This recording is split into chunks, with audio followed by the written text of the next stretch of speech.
Welcome to the Redman Group, first episode of 2019, episode 48, Do Women Have Agency? We'll be also taking call-ins later in the show. On today's episode of the Redman Group, I have myself, of course, Anthony Dream Johnson, founder of 21 Studios.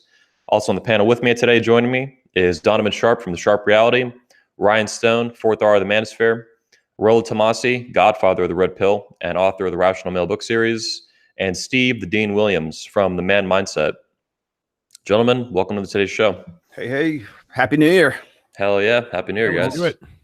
Start 2019 off strong. What did Rollo say? Rollo, you said the other day coming out strong or taking the gloves off? No, yeah. He said he was coming out swinging. Like, Rollo, he's not here for the bullshit in 2019. He said, fuck it. This is going to, and this is, well, you know, and today's topic is going to be definitely a part of that. Yeah. I think in 2019, we kind of have to. We're going to have to because, you know, they're not going to pull punches. You know, the feminine imperative is not going to pull punches. No, sir. You know, and I almost hate to call it the feminine imperative at this point because it's not just something that's neutral. You know, looking in the interests of women. I mean, this is the village, really. I mean, when I talk about the village in the third book, we got to be careful. I was just on Pat's show yesterday morning, and we were talking about that. I forget the name of the chick. What the hell was her name? Anyway, she was saying something like, yeah, she was having some like post victory. Yeah, she's a congresswoman. And she was saying something, I think it's Rashid or something like that. And we're going to impeach the motherfucker. Right. And then she said that to her daughter or something. She's like an 8-year-old daughter. Yeah, exactly. And it's like, well, you know, that, you know, if you're going to declare shit like that, you're going to take the gloves off. Well, here come the gloves too. So yeah, I think it stood out to me when I saw you say that, Rollo, because it's like I feel the same way, and pretty much all the speakers I've talked to, we're all on the same page. Everybody's really fired up this year, and it's me, you know, for the events I'm doing with 21 Studios. I'm really fucking excited. We're adding a third one now that we're going to announce in a few days. But before we get into that, let's actually go through the panel here and see what everybody's got going on a personal level. Donovan, what do you got going on, man? You taking a vacation or coming up soon, right? Yeah, I'm kind of taking. I'm going to take some time off, some quasi time off. I've worked really hard the last couple of months. You know, I worked through the whole. I try to be on the air during the holidays because I know that's when a lot of guys aren't. So that's kind of a trade secret of mine. But yeah, great week of shows. I talked about 3 signs your girl is back on the market, even though she's still your girlfriend. I talked about 5 reasons you as a man keep getting cheated on. And it's not the typical stuff. It's stuff that you would normally think of. I got racial. I talked about the real reasons why black mothers and white fathers discourage their teenagers from dating interracially. I talk about things that black mothers and white fathers wouldn't say out loud. And then, of course, I actually started the week off with a bang. 4 things that sluts and incels have in common. Familiarity breeds contempt. And the reason why these two groups hate each other is because of the fact that they have so much in common. They don't realize it. Wow. But yeah, I'm taking next week off and starting and finalizing some projects. I'm going to be finalizing the Donovan Sharp mobile app that's going to be out in a couple of weeks around the 20th of this month. I am currently working on a book, and I am hoping to release it on Valentine's Day. So that should be an interesting release.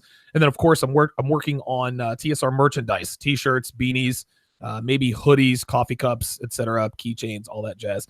So a lot of good things happening in 2019, looking to expand the brand a little bit and manage my time a little bit better so I actually have time to wipe my ass and scratch my balls during the week.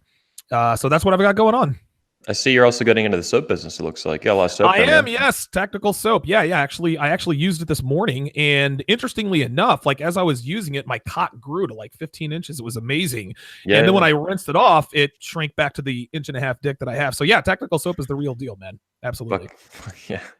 Ryan, what's new with you, man? What's up with the 4th R? My dick hasn't changed, so I'll leave that. Okay. My tactical soap. Yeah, you need more soap, dude. It's all in the soap. It's all in the soap. I'll say this. It's so nice not to smell like something from the body shop for once. I don't know about the pheromones and all that stuff. Like whatever, maybe it works, maybe it doesn't. If that's the one thing that keeps me from getting laid, I think I got bigger problems. Yeah. But I do like smelling like cedar, although I'm starting to like Bond. But as far as what's going on, so right now we still got the email list going out. This is the kind of stuff that I like talking directly to you guys about and doesn't get me banned from social media. I've already kind of learned my lesson after Reddit. Try not to be honest too much because the admins don't like that. Next thing here, I mean, Twitter's still rolling around, Instagram still rolling around. I played a bit with the fuck, it's weird. Sorry, I'm getting an echo with the microphone in here. Just take that out. I'm doing a thing here where I'm trying Instagram TV. We'll see how it plays out. I don't know. Also, after this podcast, we're gonna have the Patreon subscribers' first rewards coming in for the first tier. So this is going to be a private podcast that happens after this one. I think it's scheduled for 1:30. Everybody who's on the Patreon list should have a link to it. And we've sorted out some issues. Some people's Patreon's emails aren't the same as their YouTube emails. So that should be all sorted out. If during the cast you realize you don't have access, just send me a DM on Twitter and I'll make sure to give you access. I'm eventually going to post these up on the website behind a password. So that way, if you miss these ones, but you're still a Patreon subscriber, you can come see it later. And as far as what else is on the go here, getting ready for Red Man Group. Let's do it. Yeah. Hell yeah. Take the green pill, man. Oh, actually, yeah, before I forgot. So 2 guys unfucked, moving on, and then 2 more guys coming in. So the consulting is going really well right now. It's packed through my schedule, and I'm not going to lie, I can see why psychologists drink. Because some of the stories you guys have out there are pretty brutal. It's true. And it's way more honest than the stuff we have here. So just want to show much appreciation for those that put their confidence in me to help them get their life back on track. Yeah, I've seen Richard Cooper called you the long-term relationship whisperer. I kind of like that. Yes, I love it. You guys really make me want to punch myself in the dick with some of these terms. Damn. The LTR whisperer. Rollo, I know you've got a lot going on. What's Ooh, up? me? Yeah. Okay. You want to know what I got going on? Here, look at my screen.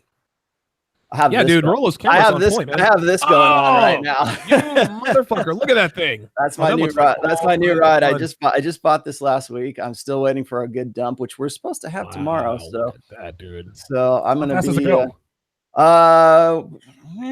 We'll see. I'll let you know. It should be going somewhere between 80 and 100 miles an hour. What I do. So let me, dude. Listen, when Devin and I come down there, man, if there's still snow on the ground, I'm taking that thing for a spin, dude. Yeah. Straight up. All right. Cool. Let me get back. I got a quick super chat, by the way. Appreciate that. Super chat guy, Valak. Thanks, super chat guy. So what do I have going on? Well, that's one thing. I'm going to be doing some backcountry sledding at some point. I'm hoping that we actually have a season, because last season we didn't have jack shit. I also ended up getting a double trailer for it. So I'm actually kind of investing in the idea that maybe we'll actually get some snow. We didn't get much last year, like until right around March, but we're supposed to have something pretty soon. So I figured that if I go and I do like a periscope stream or something, like from out in the woods or some shit, then I could ride off the sled. So I'm going to be doing that for a little while. I mean, that's kind of my winter thing. I am deep into the book right now. Anybody who is following my blog, which is just newly redesigned, I've been kind of picking away at that myself. So bear with me a little bit. I'm sure there's going to be some bugs that I still have to work out, but the new redesign is now up. There's a few kind of, there's a little bit of window dressing that I want to, put on it as well. But right now I feel it's more legible, and I'm trying to, like, when I concern myself with my blog, I usually make sure that it's all about legibility, because it's really all about the content for me. So, that's what people go to. So I'm trying to facilitate that and make, guys just getting the information that they want as easy as possible. So that's out now. I've also changed my comment plugins on my blog so that you can actually edit your comments right now. I'm using this thing called, I think it's WP Discus. So it's WordPress Discus, and it's not Discus as in like DISQUS. It's DISCUZ or some shit like that. But anyways, it's like the next best thing for besides Discus. And I won't use Discus on my comments. People keep asking me that. I'm like, because they will deplatform you. Discus is notorious for that kind of stuff. They were deplatforming before it was cool to deplatform people. So that's something new. I'm really like I was saying before, I really got to come out swinging hard in 2019, because I think, like when we were talking last week about what we kind of foresee in the future, for 2019 and really 2020. Just what I said is, I think you're going to see sort of the feminine imperative, or women fempowerment is going to be unchained. It's going to be, if you thought Hillary was going to was off the hook with Trump, I think that the 2020 election cycle just started on January 1st. Whew. Wow. Here we go. Yeah. And here we go. And so we're already seeing, like what I was talking about, like this chick Rashida, there's like this incoming class of congressional fresh women who, I think, like Pat and I were talking about that other one. I think she was a congresswoman from Arizona, and she was getting sworn in by Mike Pence. And I don't remember her name, but she was like, she's famous for being openly bisexual, right? She's not a lesbian, she's bisexual, right? And so she was controversial because she showed up to be sworn in, and I thought she was like a female comedian. She was like playing to the audience and playing and like seriously not taking her position seriously. She was dressed like Rodney Dangerfield on Caddyshack. Yeah, I know. She had like some sort of sleeveless thing. Oh, did Pence swear her in the same room, or was there somebody else in there? Yeah, Pence. Well, yeah, not alone. There's the whole press corps was right there, and she's trying to go ha ha ha, because she knew that she had to be sworn in by Mike Pence, and of course, she doesn't have any respect for the guy, and of course, the only thing that they want to do is impeach Trump. And it's beyond that. It's a power play. And so if they're going to play hardball, we need to play hardball. And so right now I'm going to be doing a lot of traveling. And so I'm setting that up. I might be headed to Poland. I've got a lot of work that my regular job that I've got to be doing. I do a lot of traveling for that. And I've already got a very busy schedule for 2019. I'm going to be doing a lot more interviews that might be with actually Donovan, but I've got Miami J is working on the Spanish translation of the book right now. I'll be talking with him today. I'm still working on my own YouTube channel, which I think I'm going to put a whole lot more effort into coming up soon. I've got a Red Pill 101 that I do with Pat on Sundays at 1:30 right now, but I swear to God, I'm going to do an AMA very soon. Maybe even tomorrow, maybe today or tomorrow. Just if I'm going to spring it on people as soon as I have the time to do it, I'm going to do it. So I've got that coming up, and I've got a series of interviews, whether they're just like audio interviews or like podcast interviews, like on iTunes. But I've got a series of these things coming up in the beginning here, and I think people are starting to hit me up a little bit more. I think probably because we're entering what's going to be I think the most gender contentious election cycle we've ever seen, and we need to be ready for it. So I'm trying to be ready for it. So that's what I'm doing. Stephen Dean Williams, what's going on, man? What's going on, man? Hey, what's up, y'all guys in chat room? No, nothing much really going on over here. Just the same. Just on, I think last Tuesday we did a show about New Year's, just challenging men out there about stop making them fucking resolutions and start making the change a day. But other than that, we just do our regular Tuesday shows. That's about, I'm just like most of y'all guys working on a book as well. But other than that, just Tuesday shows, just where we got something in the morning where we do email shows for the men out there. And then in the afternoon, myself and Rosebud, we're really hardcore. Rosebud doesn't give a goddamn. He scares people, but he and don't let the name fool you. Yeah, don't let the name fool you. Yeah. And then just Tuesday night, we just do our regular shows at 7:00 at night. But other than that, man, nothing really is going on. We just pushing forward and just trying to change men one guy at a time, man. Oh yeah, fresh air, man, to do it. So I got quite a few things here I'll go through real quick. So most of you, probably almost everybody watching this right now, saw that we dropped Redman Group 34. The first episode we were filmed live with the Redman Group in Orlando, Florida at the 21 convention, or the follow-up day, the bonus day after the event this past year.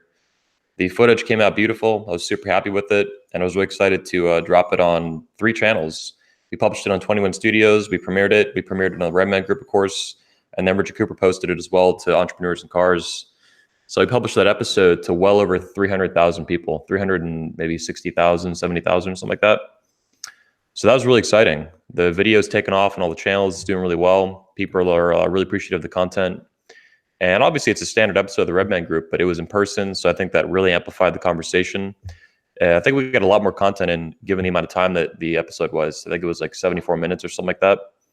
compared to usually we do these for, well over 2 hours. And the footage was just fucking awesome. I was thinking about it, and I've been around in the manosphere building media and producing videos for over 12 years now.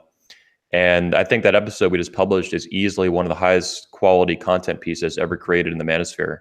In terms of, when you look at the aspects or the elements of the actual content and the ideas, the number of speakers in the panel, their histories and experiences, and then the multi camera setup and all the lighting and the actual, stage setup. So I was really happy about that. I mean, some people compared it to The View or some bullshit like that. But someone also compared it to like The Last Supper. I was like, holy shit. So it was a good time. I was in the room when that was being filmed, obviously, and then you guys, some of you were actually on that panel, Donovan, Ryan, and Rollo out of this current panel. So that was awesome. There's 2 more episodes coming. There's a second one that Rollo, Rich are on, and then a bunch of other guys like Jack Donovan, Tanner. I'm on the third one with a number of speakers and panelists you guys will know, including Sam Bada, the narrator. That was a good one.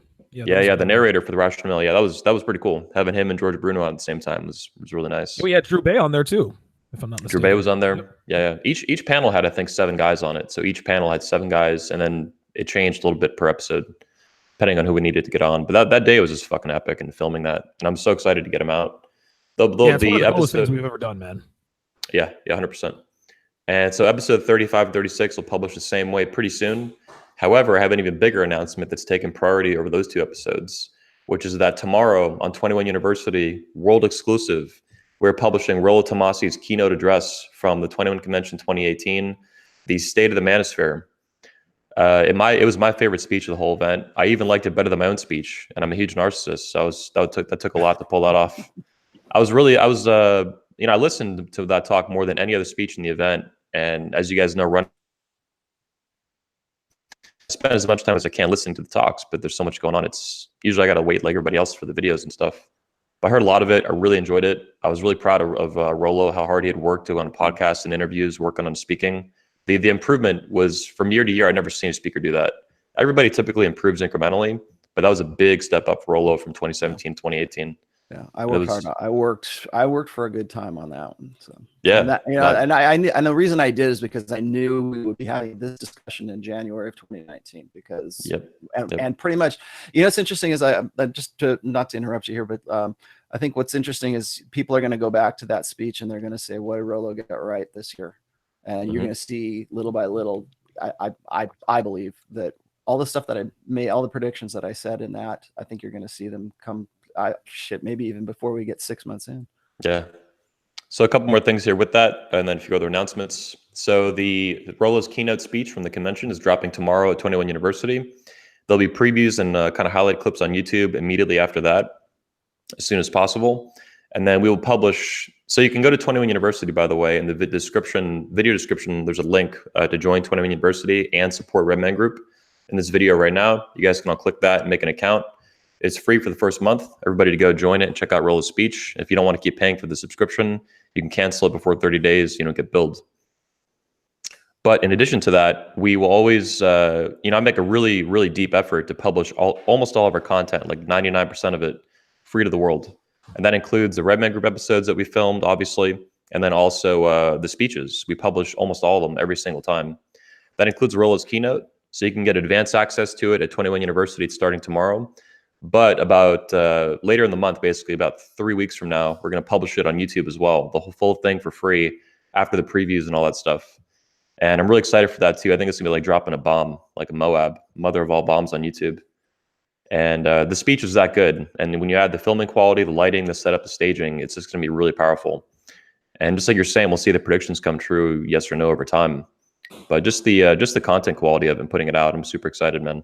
It's a hell of a way to start the year. I think everybody pretty much unanimously agrees is that you really stepped up the video production this year. Thanks, man. It's better than really any of the preceding ones, of course, but like just having the extra cameras and the better audio. I was telling these guys before he came on is I'm looking for a new mic because I need to replace this thing. But we were using the Shure SMB 7s or something like that on that group. And I was listening to this yesterday, and I'm like, I got to get one of those mics. There's no comparison. We're going to upgrade a lot of stuff. I mean, 2018 to 2017 was a big step up. 2019 will be a similar huge step up. We're buying a lot of equipment, a lot of gear. A lot of my stuff's gonna be changing here in studio very soon. This is all just old bullshit I had from years ago. This is all getting not thrown out, but kind of put in storage. Moving on though, so that's coming out soon, starting tomorrow. You guys can join the 21 University in the link under this video. In doing so, you will support Redman Group, so go ahead and do that. That'll be fucking awesome.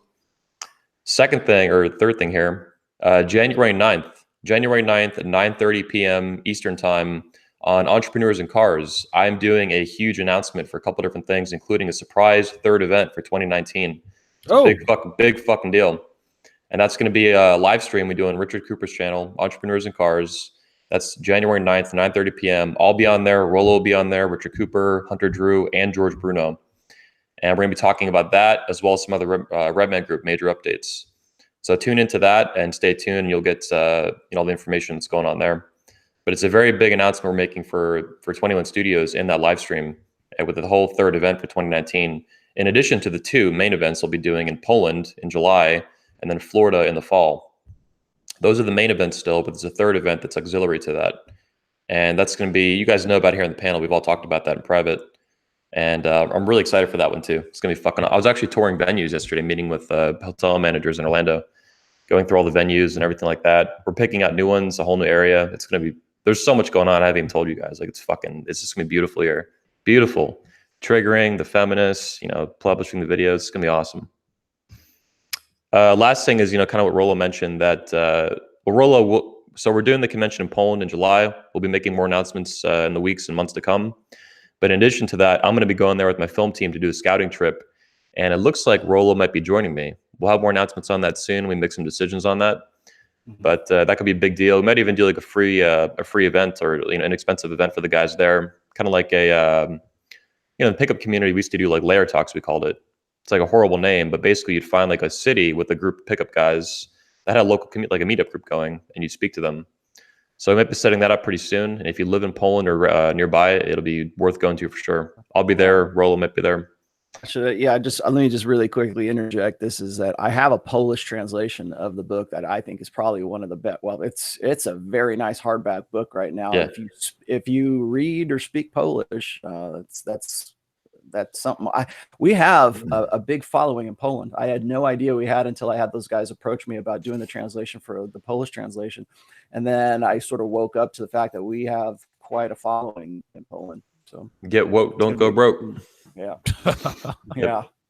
So that's all my main announcements. There's always a lot of stuff going on, but Redman Group just dropped 34. We got more on the way, and Rollo's keynote I'm really excited about. That's actually gonna be worked on today and finished in a few minutes. Or a few hours from now, technically. Yeah, we got a lot. Apparently, we have a lot of newcomers in here, which is good. We have 491 people watching. This is how we do the show. We kind of do like a round table. Hey, what's going on?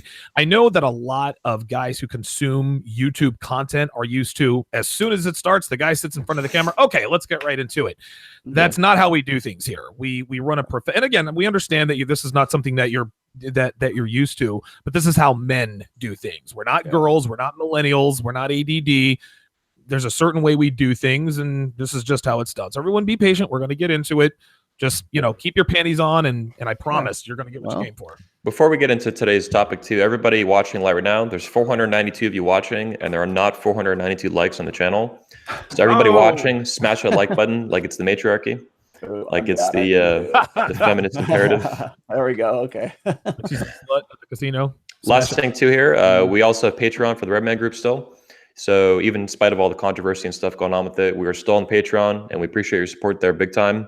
There's special perks and tiers, and you can go to patreon.com/Redman Group to join. There's also a link in the description of this video. All the ways you can support the Redman Group. We used to be on Reddit, but that got banned, so that's out for now. Yeah. That actually took a little longer than I thought. I figured they'd ban us a lot sooner than that. So. Cool. So moving on to today's topic, let's get into the nitty gritty. Today's episode is about agency. Do women have agency? Rollo, do you want to take lead on this? There's a lot of complexities to it. Yeah, first Rollo, define what agency is, because a lot of people are asking that. And one of the things that I want you to do at least, is to keep an eye on the chat today, because I think a lot of people are going to have a lot to say about this, and not the least of which because it kind of traverses from like red pill understanding with respect to intersexual dynamics into almost like morality and philosophy and that kind of stuff too. It's like, do women actually have the capacity to think? Oh my gosh, yes, they do. Do they accept responsibility for their actions? Do they respect? I kind of want to sort of dig into a lot of these questions today. But first of all, let me explain why it is that I wanted to do this. And like about the middle of this week, I think it was maybe Tuesday or Wednesday, I noticed this trend amongst my Twitter followers who tend to be a little bit more moralistic. A lot of them just simply want to dismiss a lot of red pill wisdom or a lot of certainly game, especially when it comes to like pickup artists and like the guys who are more expressly into game, like say somebody like Christian McQueen or Andrew Tate. When they start talking about stuff like that, I think a lot of MGTOWs as well as tradcons like to think that women simply do not have agency. So,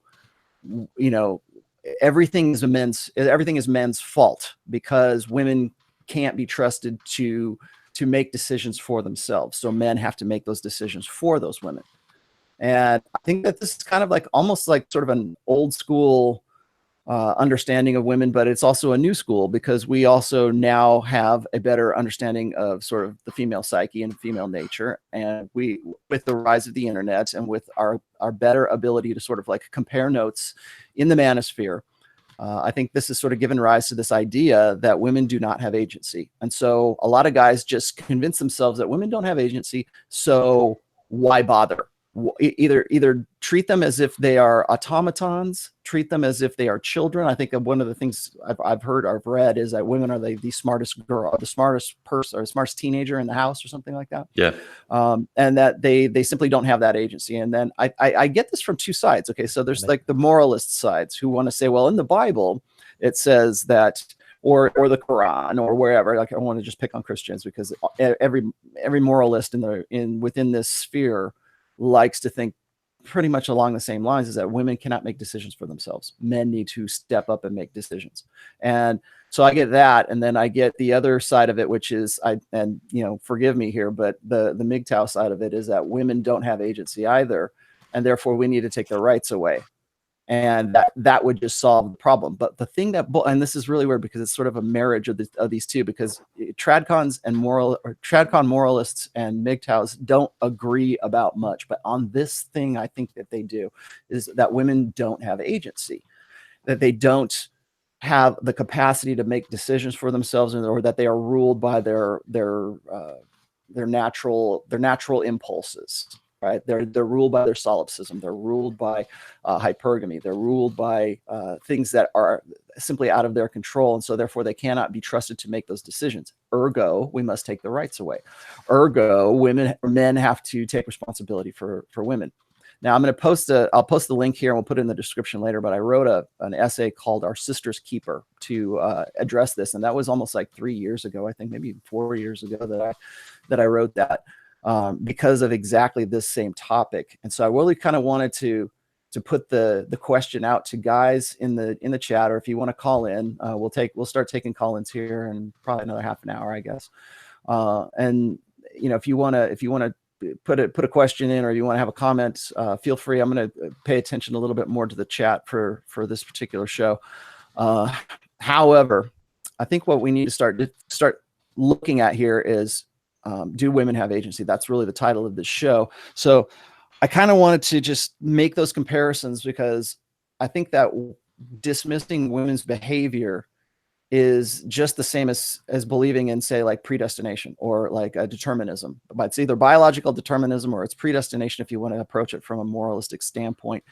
The one question I really want to answer to this is, I think a lot of guys believe that the reason that we are in the state that we're in right now, and I was just talking about this earlier when we started this show, is that men are not accepting responsibility for women. Like, we need to, the reason that we're in the shit that we're in right now is because men haven't manned up and accepted the responsibility of the fact that women don't have agency, and therefore we need to step up. And it's our fault that we're in the shit that we're in today, because we're not accepting personal responsibility. And I think that's kind of interesting because we're going to say that women don't have the capacity for agency. And so they're never going to accept responsibility. Like what we were talking before, like men have 100% responsibility and 0% authority, whereas women have 100% authority and 0% responsibility. And I think what we really want to do is sort of answer some of these questions today as to what we believe is true about women, the nature of women. And is it our fault that we're in this situation right now? Could we just simply tomorrow say, okay, you know what, ladies, we're taking away your rights and we're going to change the world overnight? Is that something that's even realistic? I don't necessarily think that it is. That's one of the reasons why I think that MGTOWs have the solution wrong. But I understand the logic behind it. I understand why it seems like a good idea. I just don't think that it's practical or implementable or even pragmatic, at least not in the condition that we're in. So what's the other choice? The other choice is that we just let everything go to hell, right? Everything just explodes and we just enjoy the decline and we sit poolside while Rome burns, and then hopefully we'll still be alive to rebuild everything afterwards. And I don't think that that's a good alternative either. But a lot of people simply think that that's the way it is. It doesn't sound very fun. So I just want to start out with a question here is, I think the most important question that we need to answer is, what is agency? What constitutes agency? Because I had a lot of conversations on Twitter about this, knowing that we were going to get into this today. And I think that a lot of guys confuse agency with taking responsibility for behaviors. So, but I think that it goes deeper than that. I think that we have to decide whether can women make decisions for themselves? Are they rational agents? Are they something, or are we the only, are we the only arbiters of what is moral? Are men the only arbiters of deciding what is social and what is antisocial? Can women actually make decisions for themselves? And if so, is there a limitation to that? So the first thing I want to say is, like, I'll throw it out to you guys. What do you think agency is, or what is your preconception of what agency is, so that we can at least define what that means before we move on? Because we can't hold women responsible for, or unresponsible for not having agency or accepting responsibility for their behaviors if they don't have agency. So I think that agency is sort of like almost a question of free will. So what do you guys think about that? What is agency? I think that's where we need to start. Yeah, I would agree. Yeah, I would agree with what role is, and there are many different, I guess, convoluted definitions of agency. But as far as I'm concerned, in terms of what I've seen, agency to me is the ability to make rational decisions, and then on the other side, accept the responsibility for those decisions.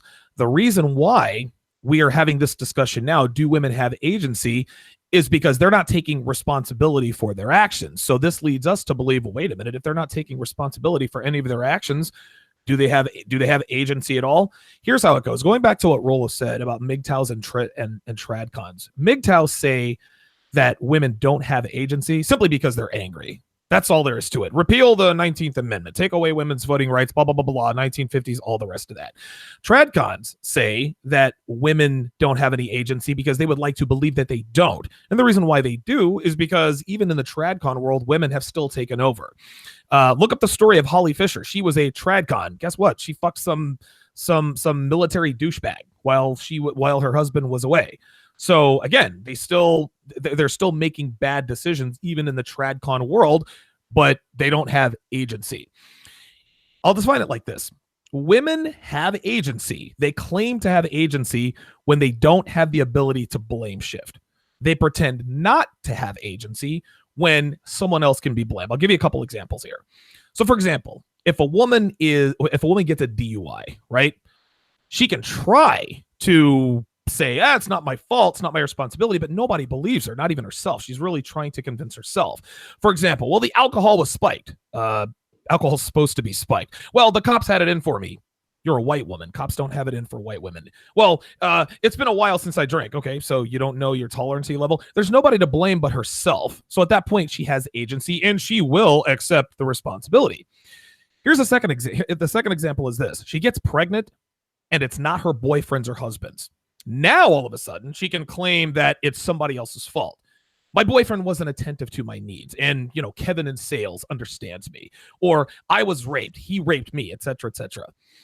when a man asks a woman to give up all, not really when he asks her, but when it becomes clear to a woman that in order to gain the trust of a man of value, that it requires her to give up all autonomy within the confines of a sexual relationship that she hopes will blossom into something more. Now, all of a sudden, she has agency. Oh, wait a minute.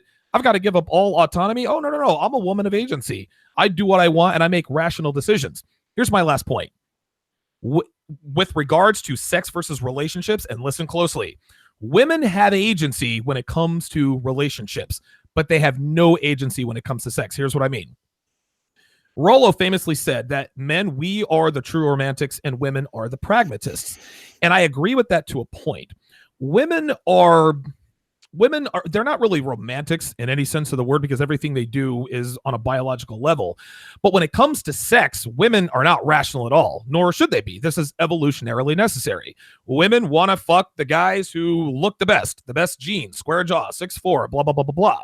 But when it comes to relationships, choosing a man she's supposed to spend the rest of her life with or a beta bucks, women are surprisingly pragmatic. That's when they have agency. So when their biology takes over, when it says fuck the guy who looks the best or fuck the guy that appears to have the best genes, there's really no agency. They can't make rational decisions because female sexual decisions are not rational. It's based purely on emotion. But when it comes to relationships, this is when women are reasonable. This is when they're rational.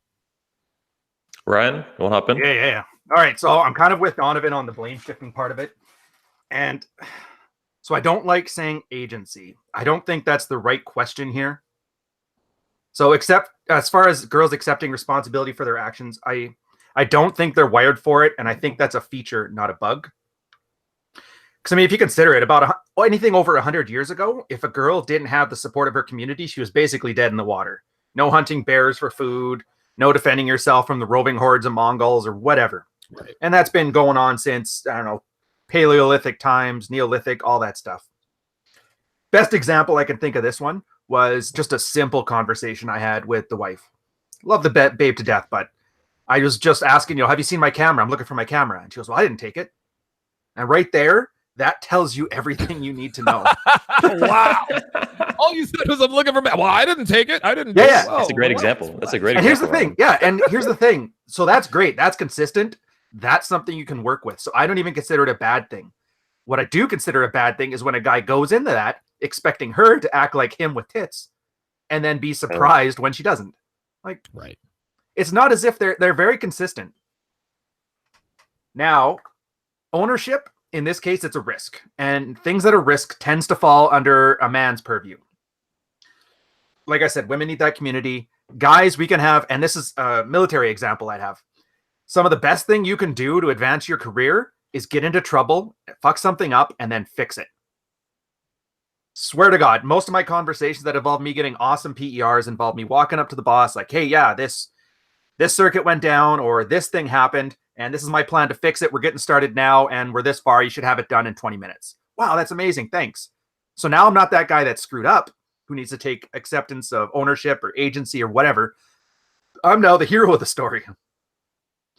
So girl doesn't really have that luxury because, girls can't fight bears. I mean, guys can't either, but, 5 guys could.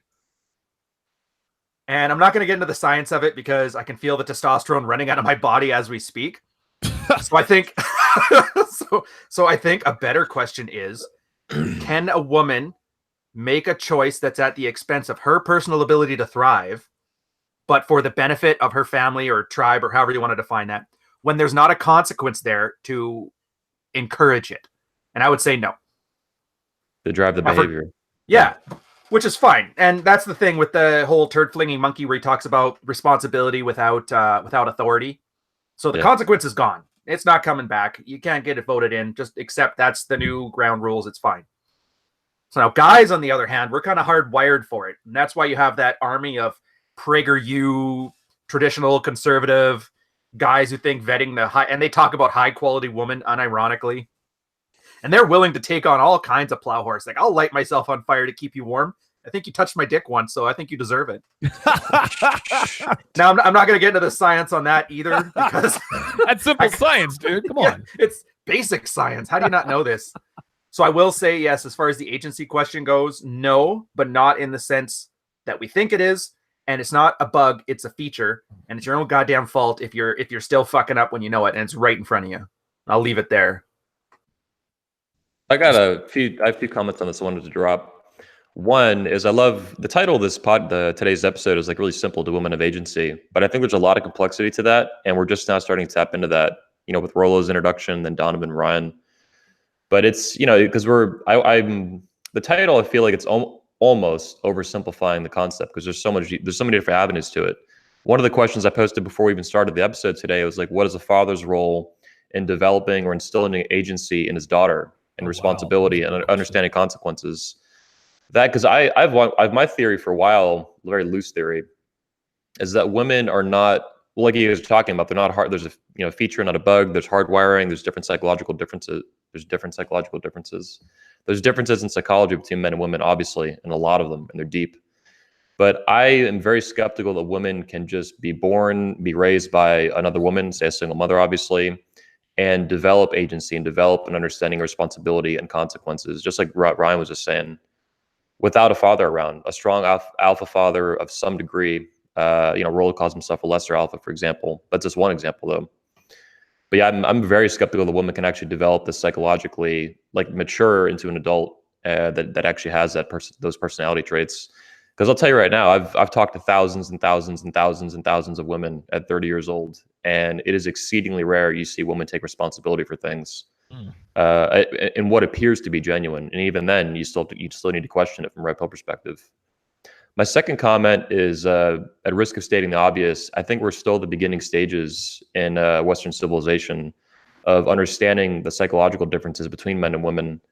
And ironically, on a men's podcast where we talk shit about what's going on, and we fuck around and goof around like men, we're actually digging into this in a very real level with experience, and not just from some clinical, like analytical setting. And that's a statement on Western culture. Like, it's so fiercely irrational and hostile to this kind of conversation that even broaching the subject like we're doing now risks getting the whole channel deplatformed and whatever. Feminists could find 1,000 reasons they would say this episode is offensive to some group, this, that, women, all bullshit. So it's unfortunate, but it's just a statement, I think, where psychology is at. Just like, Sean Smith talked about it too, I think, in the recent Redman group that went out 34, just what actually gets studied and what gets done in those settings. So yeah, there's a lot of complexity to it, and I think 100 years from now, assuming the West doesn't collapse and things keep advancing technologically and things improve with culture, we'll have a lot more answers to this over time. Psychology itself is still like a very new area of studies that's being taken seriously. So that's my 2 cents on what's going on with it. Like I said too, just from my own experience, speaking from anecdotally thousands of times, it's super rare you see women take responsibility for anything. Just like, Ryan asks his girl that he loves. He's like, "Hey, have you seen my camera?" "What? I didn't do it." It's like, whoa, what does that have to do with the question? Right. Like, that escalated quickly. That's just how different it is from. It's like, I wonder. I'm curious about women. There's probably 1% of the audience right now is women, but like, what do women even think when they see this kind of question for an episode? Do women have agency? Because they're coming from a completely different psychological perspective. Mm-hmm. Like, do they even understand the question? Like, I don't know, to be honest. They might not either. They might look at it and be like, "This is Chinese." That might be modeling agency. Yeah. No, seriously. Steve, I know you want to go next, but let me just jump in here real quick. We had a quick comment here. I think this is interesting. I'm going to presume this is from a female. She says, "This topic is why people think the manosphere is misogynistic. To generalize and suggest that every single woman on this planet can't ever take responsibility for their actions is absurd." I'll tell you what. I agree. When did we say that? Yeah. Well, first of all, I agree with you, but it's like, but we're the only, as far as I know, we're the only show that is actually asking these questions, because everybody else is either scared shitless or they've already decided for themselves that women can't do that. So that's why we're having this conversation. So don't give us any of this bullshit about, "Oh, well, you guys are misogynistic." We're misogynistic for asking a question, for discussing something like this. Now, the second thing I want to say is, like, I think that maybe this, I don't know. Are we conflating agency with the responsibility of taking responsibility for the actions that are derived from agency? So what I'm saying here is, I think that we kind of need to dig maybe a little bit deeper here, is, do women have the capacity to make decisions for themselves? Do women actually have free will? Do you guys think that women actually have free will so that they can make those decisions? Or are they just simply going to always make decisions and behave according to their biological programming? Are Well, they that always depends on where they are. Depends on, I mean, listen, 35 is different from 22. Well, hang on, let's get they Steve do in have here. a choice. So they do have a choice. Though. Before we get any further, let's get Steve the Dean in here. Yeah, Steve, go ahead, Steve. Yeah, thanks. All right. Well, the thing is, I feel like all women, their decisions are, and like Rollo was saying, based off of emotions. That's one of the biggest problems. It's not based off of logic.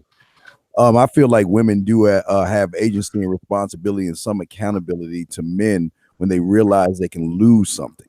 If they feel like they can't lose anything, they just would do whatever the fuck they want to do.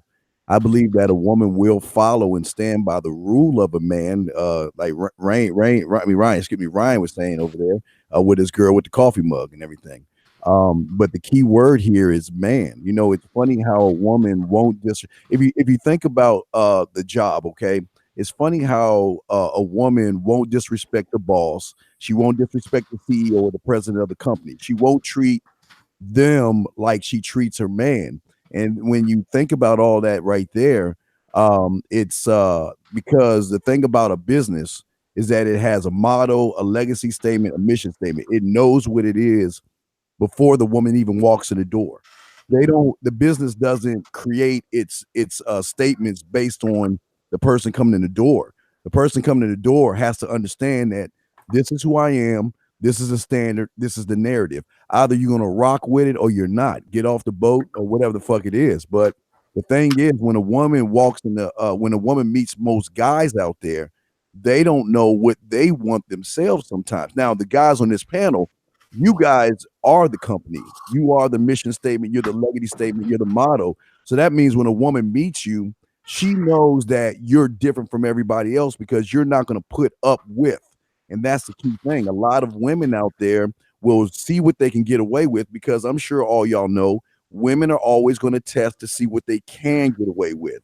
Yep. And if you're always sitting around apologizing, saying sorry, trying to make her happy, you lose. Where the men on this panel, look, this is how it is. If you want to be with me, this is how you need to be. And that's what I just feel real quick, how a woman will follow a man as far as me and have responsibility and not always be accountable, like, you know, with you, Donovan, and your woman. Sometimes, you know, they will fuck up, but you straighten them out a little bit and then they get back on the narrative. So, and that woman in the chat room that's saying all that stuff, what you need to do is just sit your ass down and listen to the men and take fucking notes. That's all I want to say.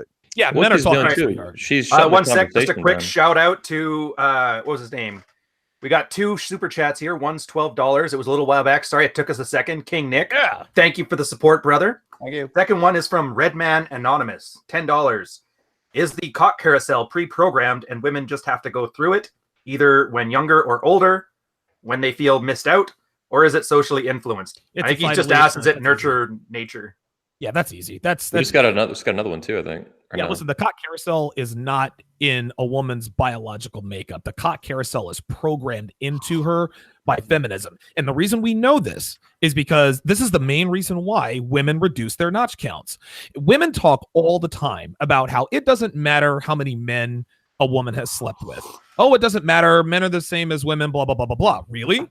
So when a guy is dumb enough to ask you how many guys you've slept with, and you know that the answer is probably somewhere around 340, but you tell him like 6, that's why. Because biologically, you know you're not supposed to be fucking every Tom, Dick, pun intended, and Larry. That's just not how it works. The cock carousel is definitely societally influenced and programmed.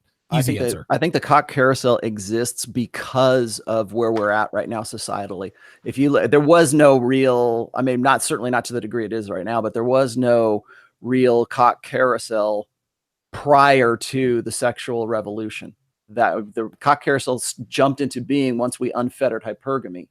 And so cock carousel, or, you know, women behaving like, you know, men, like when we talk about men's sexual imperatives, I always define it as this: it's unlimited access to unlimited sexuality. Well, if we believe in the blank slate, if we believe that men are just women and women are just men, we just have different plumbing or something like that, then women ought to be able to express themselves sexually as a man does. That's simply untrue, because we are different. We are not blank slate. Yeah, that's why they're equals. all on We're not antidepressants. functional equals. Yep. But we believe that bullshit of the blank slate and equalism and egalitarianism for so long that women believe that they are entitled to live the life that they believe a man is. And I think that's really a lot of that is the apex fallacy. It's they think, well, men are living like this, so I can go out and fuck whoever I want to. And right? so what we're seeing is that women with become, no consequences. Right? Yeah, exactly. Women are unhinged, unchained from everything before the sexual revolution. And what do? They act like men immediately and destroy themselves. Okay, so they psychologically wreck themselves over time.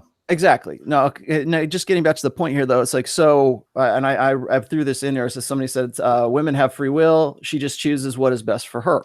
Okay. If that's true, women have agency. If women have free will, if women have the capacity to choose, then women do have agency. So I don't hear any more of this bullshit about, oh, men, we're in the predicament we're in right now because men let all this happen. No, women bear at least some responsibility for the shit that we're in right now. And it's not all men's show. It's also women's show. And the solution to this has to be both of us. It can't just be, well, men need to just man up and we just take away their rights. No, women have to be on board with that too, because we have to find some way so that we can come together as compliments to one another. As here, Rollo, I love that too, because for those guys that talk about taking the responsibility thing, if they really want to go that route, this is their goal.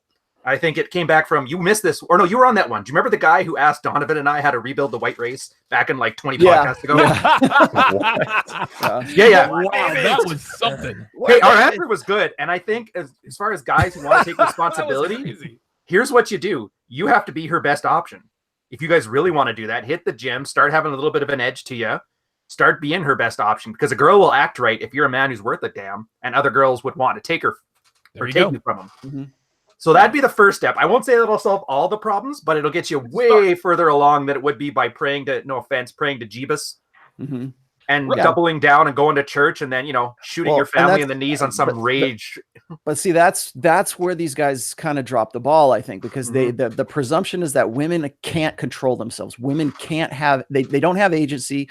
They are just slaves to solipsism. They're slaves to hypergamy. They can't do anything but what their mental firmware dictates. And what a wonderful excuse for guys not to do anything. Exactly. And what a wonderful excuse. There was this, I remember when, I think it was A Selfish Gene came out, or it was like, The Selfish Gene was like a really big book for the pickup artist community back in the very early 2000s. And so they were using this, and women lost their shit because they said, well, you're just excusing men's bad behavior and infidelity because they have this selfish gene, and they just want to, they can't help themselves. Right. So they don't have choice. They can't make those choices for themselves to be monogamous or to not be monogamous. It's just that they're going to fuck who they're going to fuck, and that's it. And when men were doing it, we had a problem with that. But when we say, well, women's mental firmware is hypergamy, people want to lose their shit as well. And I've written and I'm going to look right here at the audience here. Let's just get this straight. Hypergamy is not a straitjacket. Okay. Women can overcome or override, I should say, their hypergamy if they are taught to do so. We've done this for hundreds of years. Religion has been a buffer against women's hypergamy. It's not that women aren't going to be hypergamous, it's still going to be hypergamous, but the expression of that hypergamy can be overridden.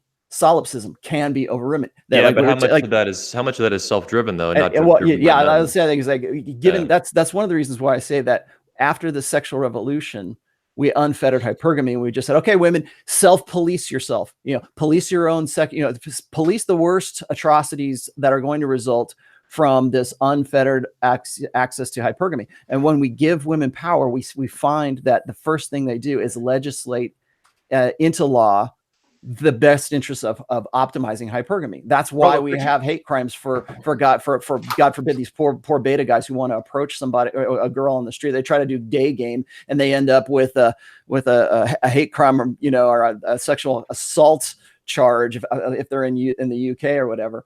Rollo, could you imagine doing that with anything else? Like, imagine if we decided to remove all traffic lights and guys sort it out yourselves. You're good people. Right. It's fucking chaos. This is interesting. What Rollo said earlier about you can't listen when it comes to agency, you can't have it both ways. And I'll use George W. Bush as an example. There are a lot of people out there who think that George Bush single-handedly or had something to do with 9/11, right? But then those same people want to talk about how dumb George Bush is. Like, he wasn't always the best speaker. So let me get this straight. This guy was the orchestrator and the mastermind. He was smart enough to attack his own country, but he's too dumb to speak like maybe Obama or somebody else. You can't have it both ways. Here's another example. If you're holding a child and that child pokes you in the eye, right, because they're playing around, do you get mad at the kid? Of course not. The child doesn't have agency. It's trying to feel itself around the world. There are a lot of men who are very angry at women because of the things that they've done. If you really believe that a woman had no agency, then why be angry with her? She doesn't have any agency. She doesn't know what she's doing. She's a slave to her biology. So no. If you're going to be angry at women for the things that they do, for the way they fuck up the lives of men, you need to admit that women do indeed have agency. Yeah. And it comes back just real quick. It comes back down to now what we need to talk about, and I think we already have covered this pretty well, is that if they do have agency, how much responsibility do they bear for their own behaviors, for carrying out that agency, right? If they have agency I'm not going to say that I'm not going to say women's hypergamy doesn't influence women. It does. Women's solipsism influences women, but you can teach a woman to have control of that, but we don't anymore. There's no consequences for their actions anymore, for making those choices, for making certain choices. So if you make a bad choice, that's why I say that we've given women 100% authority and 0% responsibility, or accountability, or liability, whatever you want to call it. I agree, 100% agree with that. But do women have the capacity to make choices and free will? Yes, I believe. Of course they do. Yeah. Mm-hmm. So I have a question for the panel, an open question. So Rollo was just talking to a few others about the things men do to moderate female behavior. Religion was a good example. Mm-hmm. But the concept of slut shaming came to mind immediately as a function, or a very specific related function, to women having agency. So how does slut shaming play into women, on a social level, on a cultural level, play into women's agency and taking responsibility, facing consequences? What do you guys think about that? Old women getting young women to keep it between their knees like their mother taught her, so that way they can hook up with the buddy with the job. I think it's real interesting when women try to police other women about that kind of stuff, especially in an age where we believe in the blank slate already. So women believe that, and I'm actually working on a post. All just so I'm above board here. I'm working on a post about this right now, and it's this idea that we are all equals, or we should be living in egalitarian equalism. We should recognize the blank slate. I think that has had more negative impact on human society than probably any other influence up to this point. And the reason I say that is because when you're talking about slut shaming, the only reason that is even an issue right now is because women think that they should be able to live the lifestyle or follow a similar sexual strategy to a man. They believe that if it's good for the goose, it's good for the gander. No, it's not. We're fucking different. Get that through your head. Here's a great example. When we talk about women and they have multiple sex partners, when they have, like, say, I think what's more than, like, if it's 1 to 2, they're okay with creating, strong attachments and strong bonds, and there's a lower rate or lower incidence of divorce. Massively. If a woman has 4 to 7 or 4 to 14 or something like that, it's like your divorce chances just skyrocket. And then oddly enough, after like 10, but it's weird to me. It's because, and I don't know why this is, but this is statistics. After 10 or 12, women kind of come back. It's like after 10 or 12, they have a better, this is divorce, incidence of divorce drops. So maybe it's like they realize that they can't play the game anymore. And so now they have no other choice but to be a little more dedicated and a little more attached to the guy that they want to be with. But what this shows is that men and women are different. We're different psychologically, we're different physiologically. And so when we look at the stats for men have the capacity to compartmentalize sex. So there's sex, and then there's love, and there's reproduction, and there's just sport fucking. Okay, and so men have this capacity to sugar babies, to make to categorize those things, to sort of compartmentalize things, and this is just part of men's mental firmware. It's part of our evolved nature because we have a different sexual strategy than women. Women are more about quality, men are about quantity.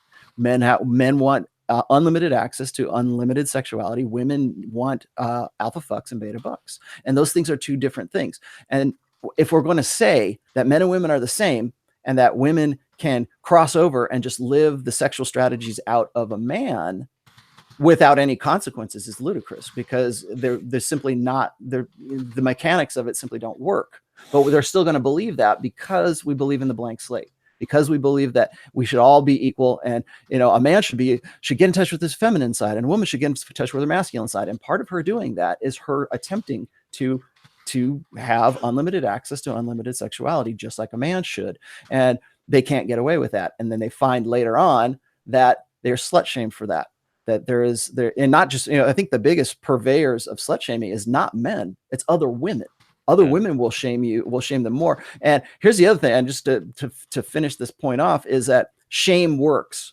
And women want to say, no, shame doesn't work. It's body positivity. You shouldn't shame her for being fat. And shame never works. And what's the first thing they do? What's that segment in Game of Thrones? They love to throw out their shame.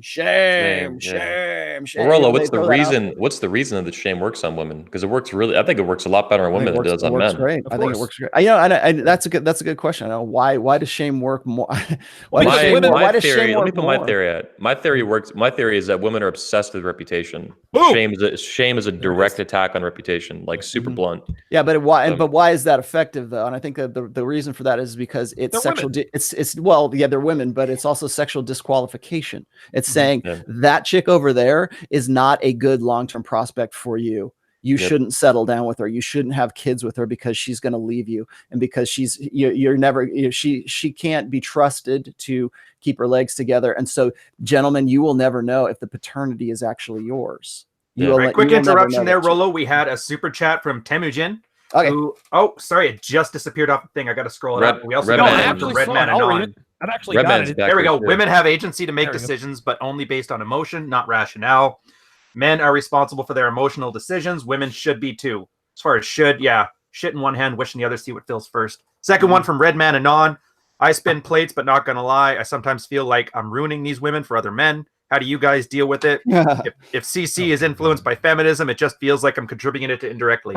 You're not that important, dude. I was gonna say, didn't we do a show that said leave her better than you found her? It's impossible. You're not gonna leave her better than you found her. Trust me. Listen, let me answer that first question quickly. He says, but only based on emotion, not rationale. I said this earlier. Women are emotional when it comes to their sexual exploits. But they are they're not emotional when it comes to choosing a long-term partner. They're looking at everything. There's a difference between, just like Rollo says, there's a difference between attraction and arousal. And we sort of interchange the words like, oh, I'm totally attracted to him. No, what you really mean is that you are aroused by him. But attraction is based on rationale. Arousal is based on emotion. Women don't look at a guy and say, you know what? Steve over there makes $40K a year. He drives a Toyota Camry. Good job. 401k. He's got benefits. I think I must mate with him. No, they say Kevin Sales is 6'4". He drives a Ferrari and he looks at me like he wants to fuck me. I want to fuck that guy. That's an emotional decision by women. So he's 95% right. Women base emotional decisions when it comes to sex and other things, buying shoes, iPhones, et cetera, but they don't make decisions only on emotion. There are times, especially when they're in their early to mid 30s, they become very pragmatic, very practical, very rational when it comes to their choice in men. This is what the wall does. The wall makes women very rational. That is what I call the epiphany phase. And there you go. That's when they have no other choice but to acknowledge the fact that their sexual market value has decayed to a point where they cannot compete anymore. And so their sexual priorities become shifted. So it's no longer so much about like, well, so-and-so's not as hot, but he's got a great job and he'd be he'd be a good dad. But her id wants to have sex with Kevin and Sales, Yeah. And so there's that. Kevin's fucking everybody. Dude, Kevin fucked the HR director, and he filed a sexual harassment suit against her, and she lost her job. Well, I was just gonna say, you've got alpha fucks and beta bucks, and there's if you read my second book, which is Preventive Medicine, I go into this in a lot of detail about how women will shift their priorities as they get into different phases of maturity. Yeah. So I wanted to hit this. I want to hit the super chat too real quick. Okay, yeah, go ahead. I think it was Redman who posted it. So he said, "I spin plates." You know, Ryan read it off. Not gonna lie, sometimes feel like I'm ruining these women. So my take on this is always that I'm not responsible for these women. Like, I don't know them. You know, assuming they're the same net layer, just like a basic fuck buddy. I'm not related to them. They're not my sister. They're not my cousin. They're not my daughter. I don't know them. They're not a friend, a close friend of a friend. They're not a girlfriend of a friend. It's not my responsibility to take care of them like the 5-year-olds. So I don't even know them barely. I've met them sometimes I meet these girls off Tinder and we meet and then I fuck them like 10, 15 minutes later. So it's like, I'm not responsible for what happens to you in your life. You are, whether you like it or not, or know it or not.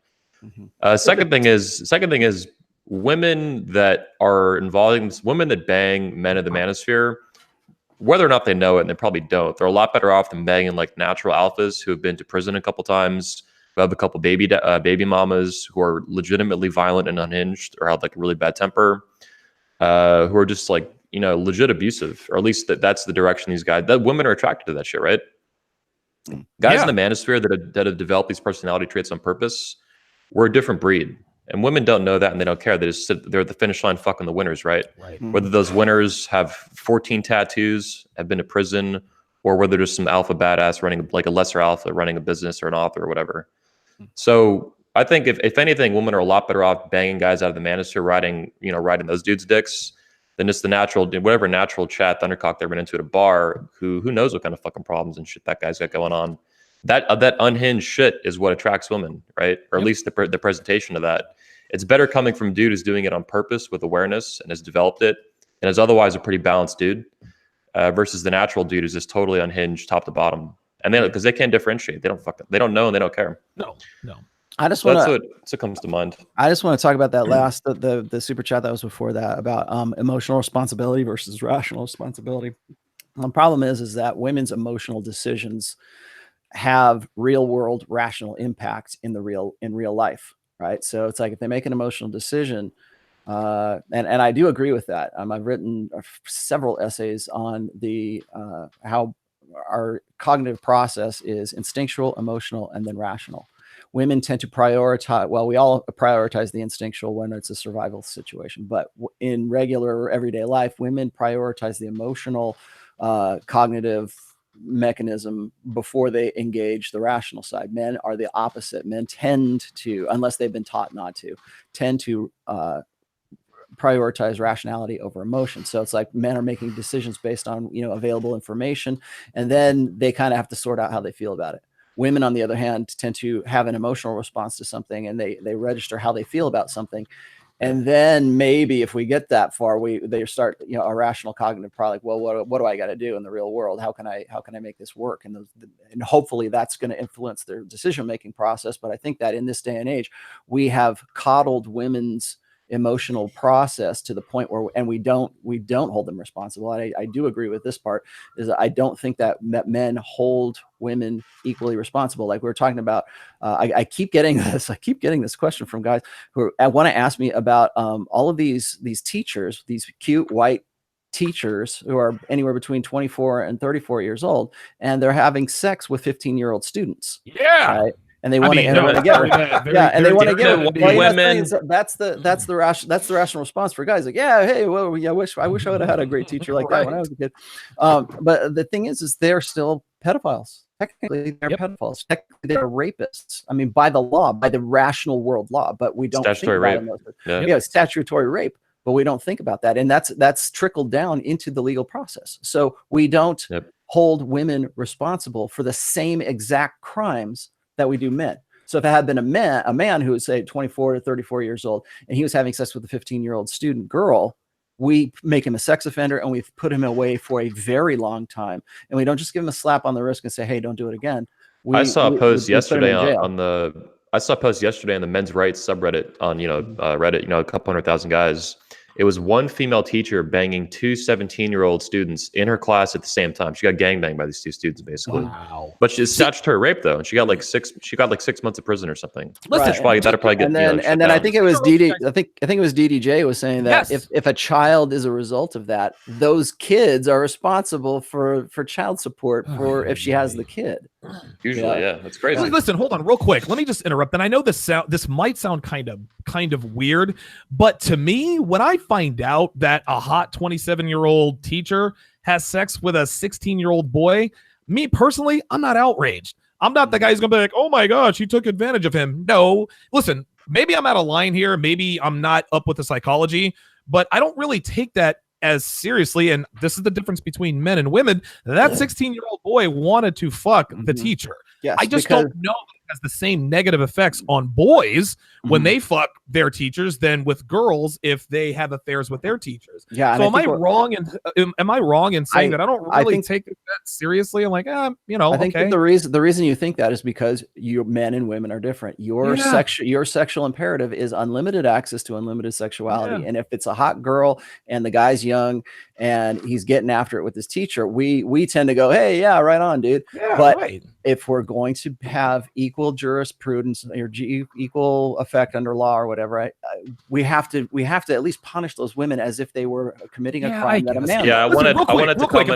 If I had a son and a daughter, okay, and they were fraternal twins, and I find out when they're 16 years old that both of my twin daughter and son fuck their teachers of the opposite sex, listen, I'm gonna raise holy hell for my daughter, but my son, I don't know. I'm gonna be like, dude, like, attaboy. I'm gonna be like, listen, like, let me throw this in too. So what I see going on, Donovan and Rollo, is that the psychology of it, if some teenager is 17 years old, 11 months and like 15 days, is it really that fucking serious if he bangs his teacher 2 weeks before he turns 18? Sure, right. Physically, probably not, but the law is dead serious on this, and that's the issue that we're seeing play out culturally.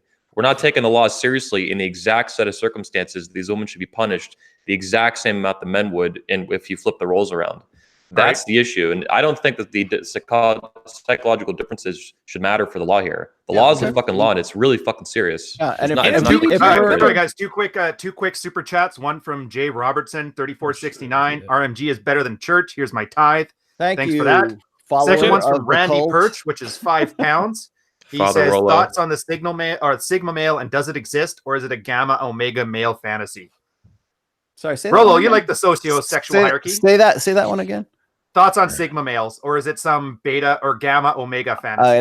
That's Vox Day's classification, and I think those are useful, but I think that he just sort of conveniently makes categories that to fit whatever his understanding is, and that's okay. There's nothing wrong with that. But I usually, I love Vox, and Vox knows I love him. But I think that I distill it down to alpha and beta. I think that how it's expressed is based on who you are as a person and your personality. If you want to be a Sigma male, and I'm not saying that those categories don't exist, they do. But I don't think that they're hard and fast. I think you can move in and out of those things. So do gammas exist? Sure. Do sigmas exist? I mean, sigma is really just an alpha who just doesn't have any friends. It's just has no social circle. I mean, so these are just placeholders for concepts. And and the other thing I think that just to add on to that is I think that a lot of guys tend to conflate that if you are red pill, you are alpha. No, those are mutually exclusive. You can be blue pill and be alpha. In fact, there's lots of them. They make the worst white knights in the world. If you're blue pill and you're alpha, you're like, I'll save my lady's honor. That's super Saiyan white knight. Yeah, exactly. So are they useful? They're useful for talking about things, for categorizing things, but I don't think that we need to pigeonhole ourselves too much. It's like the same thing when guys say, well, what about MBTI? No, it's bullshit. It's bullshit astrology is what it is, because human beings have this insatiable need to categorize other people so that they can understand them, they can predict them, and they can control them. So that's why. I think another interesting thing with the Sigma male thing is look, if you look at it from the perspective, dare I speak it, but from the perspective of women looking at the human race, they see three genders. They see women, they see men, and they see betas. They do not, as far as I've ever seen, they don't classify anywhere near the specific into sigma, gamma, this, and the other. It's a lot simpler for them, and that's why I think you especially Rollo focus on hypergamy as alpha fucks, beta bucks. It's very binary for them for how they view men. They see two types of men. Well, they don't even really consider betas men, but males, right? They see the alphas and they see the betas and they see the spectrum in between that. And I really don't think that they ever get. And that's why I think the classification like Vox is doing, it's cool, but it's like, it's not mapping to the way women view men, and therefore the way we need to understand how they understand the world. as well. That's not going to change. Well, women are women. They've been that way for a couple 100,000 years. See, I'm skeptical of the use of it. Mm-hmm. Well, here's the reason I like it. The situational alpha is I think it's a much better way to describe it than sigma, but whatever, we're using Greek letters, so here we are. Think of Steve from finance. If you're in that workplace environment and the girl is looking for the guy with the most status, it's probably going to be the CEO or the CFO, and then Steve from finance is lower on that. They go out for drinks for the Christmas party. Turns out Steve from finance has a side gig as the front man for the rock band that's playing. Uh-oh. This is a shout out to Rolo. Uh-oh. He's now that situational alpha. So when he goes back to the office, all of a sudden he's got that what you would call sigma, situational. Everybody remembers, isn't that the guy from the rock band? So he's no longer Steve from finance. He's got the same status. Yeah, the same status as somebody else in that environment, but from a different environment. Yeah. And the reason I like that is because a lot of what we have for the levels of dread, like number 2 and 3, is about making a life outside of your wife who's not fucking you. And if you're building a life that gives you high status, say you're in a rock climbing community, a snowboarding community, or whatever, if there's a community, there's chicks that groupie in it. That's just the way it works. Oh, yeah, of course. And then you start to become a higher status person in that hierarchy. When you go back to your normal life, then it starts to carry over. You start acting like a guy who's way higher up than he should be in this one. And people are good at patterns. If they notice you're acting a way that's higher status than what you should be here, it kind of adds to the mystery of things. And you know how guys are supposed to be mysterious, and that's an attractive quality. This is one of the ways it handles itself. The reason I think it goes badly is because people assume that means a complete shut-in, but as long as he gets some jaw surgery and stands up straight and does power poses to build up his testosterone, he's going to gain alpha behaviors. It's like, no, it just means he's an alpha, but he's out of his element. Yeah. I think I'm looking in the chat here. People want to say, well, alpha is a guy who's more extroverted. No. I know lots of introverted many alphas. Yeah. Mystery was introverted. Yes. Right. There you go. Right. And this whole Sigma male thing, I think if you read the Sigma male post on Red Pill Reddit, that definition of Sigma male seemed to come from an incel who fantasized or fancied himself an anime character, that dark character who's the alpha, who tweaks the other alpha and all the girls love him, but he doesn't really, he's brooding. Get the fuck out of here, man. Yeah. Aibo gave a super chat to you, by the way, Donnie, or Anthony, saying you were right. So kudos. He paid €5. AYEBO. Okay. €5 just to tell Anthony he's right. And he's got very nice. Appreciate the money, dude. We'll use it in Poland. Fuck yeah, we will. I wonder what do they use in Poland? I gotta find that out. Zlotsky's or something like that. They might have our money. We got another one too. Let's open up the calls. Yeah, phone lines are open. Quick super chat appreciation from all, not just to me, but to BJ Tucker 5. Appreciate the $2, dude. And let's just throw this out there. If you're going to call in, please stay on topic today, because I think everybody else. Well, I mean, I don't mean to be a dick, but it's like everybody calls in and they go, "Oh, that's great, man. Thanks about the agency. Can you help me get my girlfriend back?" Yep. Yeah, right. Why is my girlfriend? Well, one more thing too before we start. There's other shows for that. Guys, this is Red Pill Church, so we're passing around the tether basket. Everybody needs to pitch in super chats. We've had several of the audience.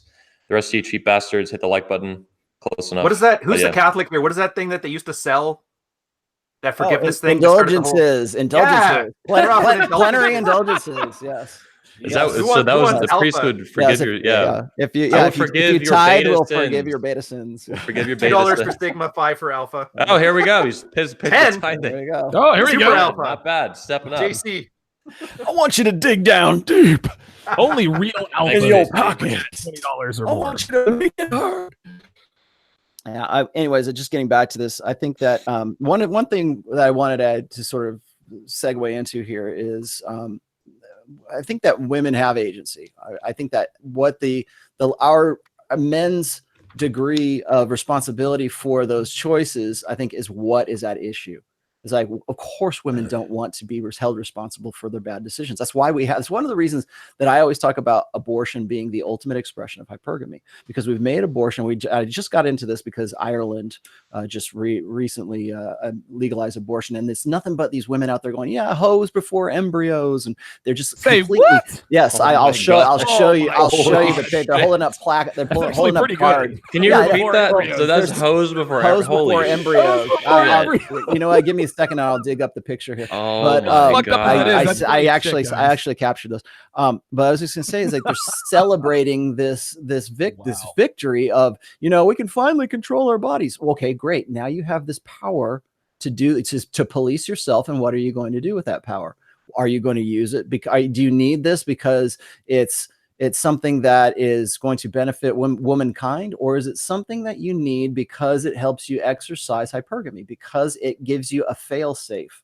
And that's why I'll always say that abortion is the ultimate expression of hypergamy. That's right. Because there is nothing that says he wasn't the right guy like being able to abort that guy's, you know, genetic legacy in utero by being able to say, you know what, I'm not ready for it right now, and all of the latent reasons why she doesn't want to have that kid. You know, a lot of guys want to say, well, she just wants to slut it up a little bit more. She just wants to keep riding the cock carousel, and she wants to get out of what would otherwise be a very life-changing responsibility. I agree. I understand that. But one of the reasons that women will fight tooth and nail to keep abortion safe and legal, it's not because they want, well, we don't want men to have any say over us. Well, yeah, that's true. It's true because they want to be able to exercise hypergamy without any responsibility added to that, without that responsibility. And same thing with the Duluth model of feminism. We talk about that with, thanks for that $40 super chat. That was great. Damn. All right, here. Sorry, you mind if I cut you All off? right, go ahead.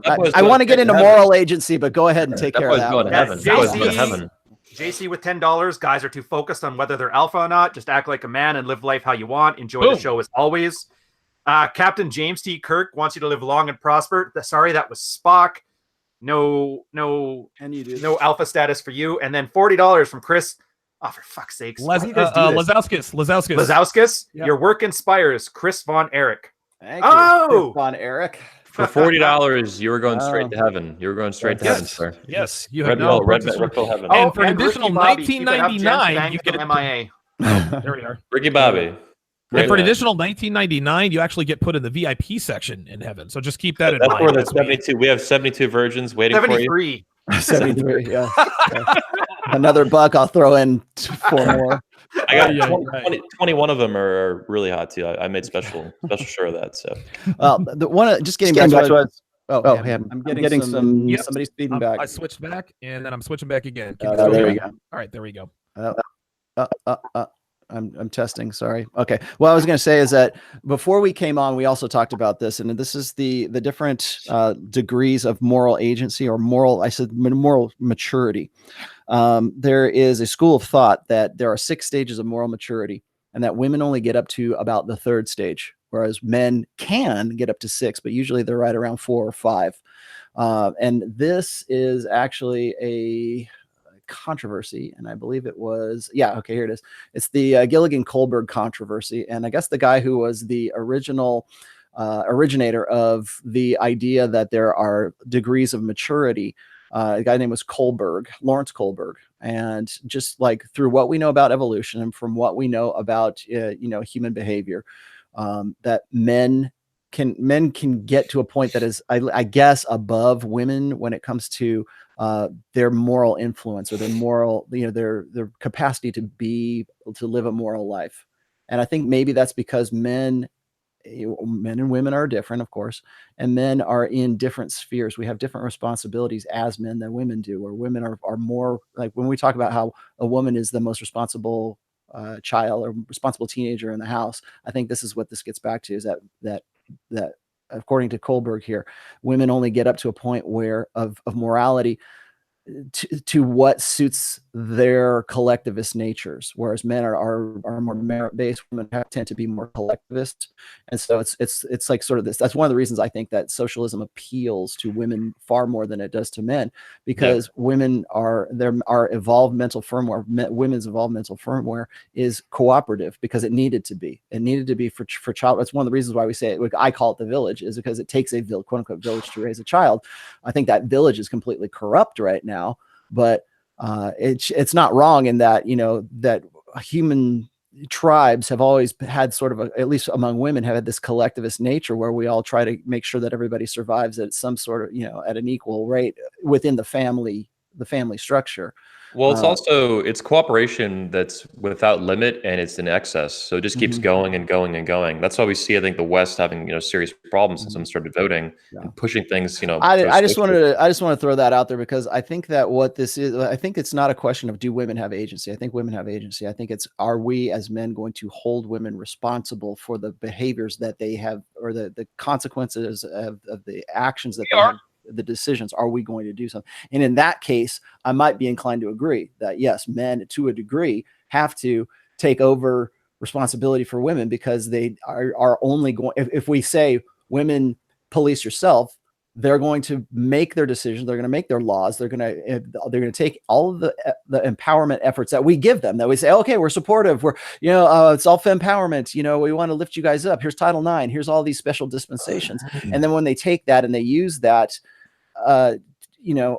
against the interests of society, or against the interests of men, because there's men and women in society. I'm here to inform you. What is our degree, or what is our level of responsibility for taking over those and saying, no, you're not going to do that? We were just talking about that right now. It's like women are not punished equally for the same crimes that a man would be. Now, I use that in the terms of like rape and statutory rape. But there's lots of other crimes that women commit, that men commit as well, that men go away for life. Whereas a woman, well, she just did it because, she was doing it for the interest of the kids, or something like that. And so we want to give them a lighter sentences. And this is statistically proven that women are given lighter sentences for pretty much every crime that a man would be sentenced like for something much more. But anyways, I want to throw that out there. I know we got 7 people in the queue, so let's try to keep it on topic. Let's do it. All right, so we have area code in this order: 303-269-5718, 704-74817-516. You guys know we like to talk, okay? So try to be patient with us. Let's try to make our questions succinct. We love the backstory. This is not the time or the place for it, so let's try to move these along as quickly as possible. 914-205-5356 is the number to call to get in on the show. Area code 303 are on Live with the Red Man Group. Go ahead. Hey, guys. What's going on? Doing good. All right. So I had a question. I was trying to call in a couple weeks ago, but I came in at the end. But I think it would be useful for all guys to hear. But it's regarding coworkers and like respect and spinning plates. And like I know in general from my own experience plus experience from you guys that like coworkers are kind of like a high risk plate to spin. Does that make sense? Yes. There's a lot more crap that could go down from that. However, I'm realizing at my job that I've been there 4 months and I got a promotion because there was a lot of kind of sexual tension. There's a lot of female coworkers, and that actually worked to my advantage. But now recently I've realized I've lost some respect because I think Rello said before, like if you're not sleeping with them, you're eventually going to be a beta orbiter or lose respect to keep that tension. So I was wondering, how can a guy keep that respect from female coworkers without like actually pursuing them and putting them on a plate and LTRing them and all of that crap? Well, that's easy. That's just act like a man. Like don't fuck your coworkers, because the general rule of thumb is if you start fucking a coworker, here's what you have to understand. Workplace relationships exist, but workplace breakups do not. You never get handed the company pamphlet. They're giving you the tour of the new place. Oh yeah, that's Bob and that's Cindy over there. By the way, they broke up 6 months ago, but they decided to do it amicably and they're still friends and work together in perfect harmony. No. At the end of the relationship, within 6 months to a year, either one or both people's not going to be working with the company. Don't fuck your coworkers. All right. Said, you don't need to try to fuck your female coworkers to get respect from them. I think watch me turn this around so that it's on topic. Here we go. I think what's interesting is that because we have unfettered hypergamy and because we've empowered women and we've put them into the workplace, and not to go all Jordan Peterson on you, I think it's still an experiment. It's still an experiment. He's right about that. It's still an experiment in making. And I think that when you look at how instituting women in the workplace has fundamentally changed work culture, you can see that it's no longer, it's gone from being like about male space. It's gone from being about, producing something or being a good profitable company to being a source of drama for women, to being a source of they can't get it at home because they're married and they can't get that indignation. So where are they going to get it? If they can get it at work, that's where they're going to do it. They're going to, if they can't get it, if they can't get it from daytime television, if they can't get it from the Tyra Banks show, if they can't get that indignation from somewhere else, they're going to live vicariously through other people. And there's no one more convenient than their female coworkers. And so we've gone from this sort of, and I hate to use this as a term, but we've gone from this 1950s sort of industrialist work culture, workplace culture, to a 2018 over. Well, I mean, gosh, since the sexual revolution, we've instituted women in. We've fundamentally shifted that work culture over to a female primary work culture. And I think that guys going into that, particularly if you're a young man right now, you're not used to that. You don't know anything different. Work culture has always been feminine primary. It's never been just unless you're working in a garage or you're working, in almost an all male. If you're working in a cubicle farm, you're probably working in a female primary workplace. And I think this is one of the reasons I think that especially young men, first of all, you need to read my book, but I also think that they should be teaching this kind of shit in school to guys, so that when they get into the cube farm, or when they get into that 9-to-5 job and they're working in a feminine primary work culture, that they don't put themselves out there. It's one thing to say, oh, I'm going to go spin plates. But if you start spinning plates in a female primary work culture, you're going to get that's a recipe for disaster. Yeah. You're going to hurt someone's feelings, or you're not going to pay attention. If you're the alpha in that situation, and all the chicks in the office want to fuck you, and you fuck one of them, there's 3 or 4 other ones that you're not fucking. Right. They're going to be the ones that report you to the HR. Yeah, so we got a cool super chat question we should hit. We just posted it here. Super chat was $10, I think. Appreciate the super chat. It says, if a woman behaves badly as a result of your beta days, do you have to own it as 100% your fault, or can you still resent her for her bad behavior? I think that's 50-50. When I found the red pill, we all go through the anger. But then when we learn about a woman's true nature, and that women aren't really good or bad, they kind of just are. And I know that kind of alludes to maybe they don't have any agency. But that's just not the case. People in general do what they are allowed to do. Women behave badly because they are given permission to behave badly. That's really all there is to it. That isn't to say that women aren't malicious. That doesn't mean that they don't use hypergamy with malicious intent. But by the same token, if you're a beta male, or if you're a man who lives in his blue pill ways, that's on you. And this is why platforms like this occur. We understand that women, listen, they are at fault. They're morally reprehensible and all that stuff, given the right circumstances. But by the same token, to not put at least some of that responsibility on yourself, that's disingenuous. Nobody ever says, oh, well, me and my wife got divorced because I was the perfect husband and she was just a shitty wife. No, dude, Darcy and I had a terrible marriage, and dude, a lot of it was my fault. That's just all there is to it. I was a beta blue pill bitch boy. So that's my answer. Well, my thing is how can you resent her for what you allowed her to do to you? Yep. This is the thing I don't understand about most of you guys out there. Y'all want to try to act like men and shit, but you can always tell in your questions that this is why women treat y'all like bitches. Because the fact of the whole matter is that you allowed her to do this shit, but the fact that you want to resent her for the way you allowed her to treat you, that's the problem. What you got to do is you got to start nutting the fuck up and stop allowing these women to treat you like a bitch, man. That's at the end of the day. You can't blame her for treating you the way you allow her to treat you, or resent her for treating you like that. You got to look in the mirror, and that's the problem with a lot of you guys. Y'all do the worst thing. You lie to yourselves. You look in the mirror every day and lie to yourselves and pretend that you're something that you're not. And then when a woman realizes that you are fake and you're not real, they check your ass at the door. Then they realize, oh, he's a punk. He's weak. And then they're going to treat you like a bitch. So don't resent her. Resent yourself for the fact of you allowing her to treat you the way you were being treated. Yeah, Steve absolutely nailed it out of the park here. That's how the anger phase starts. It's guys blaming girls, but then you realize the blame is really at yourself. And that's kind of that path that a guy has to take. As for his question, and a quick shout out, Armando Marino wanted to thank Donovan for answering the question. And Rolo, he loves your new camera. Same thing as HDJ Redline. Good dare, TSR, peace be with you. So for this question, if she behaves badly as a result, do you have to own it as 100% your fault, or can you still resent her for her bad behavior? I say neither. The whole point of taking ownership of something is because you're the only one who gives a shit about you. So you're the only one who can do something about it. Yeah, makes sense. Once you start thinking about blame, you're shifting that responsibility of you unfucking yourself. It's not about, is it her fault? Is it my fault? Who cares? You treat it as your fault because now you can just move on and figure out what you're going to do.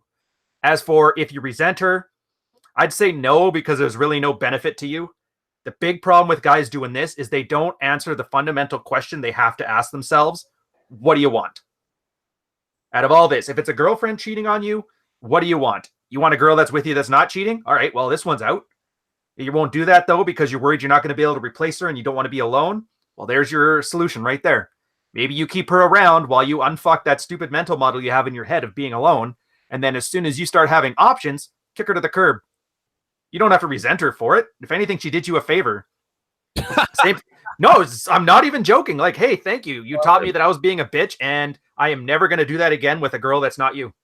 Yeah, she gave you data, basically. Yeah, if your dog bites a kid, it's not the dog's fault, it's the kid's fault, but you still put the dog down. Like, it's just that's just part of it. You got to be the bad guy there because that's what you want. You understand now that PETA's going to be up our ass now, right? Like, we got enough SJW. Bring it. Dude, So I'm married to a vegan. My conscience is clear. Oh my god.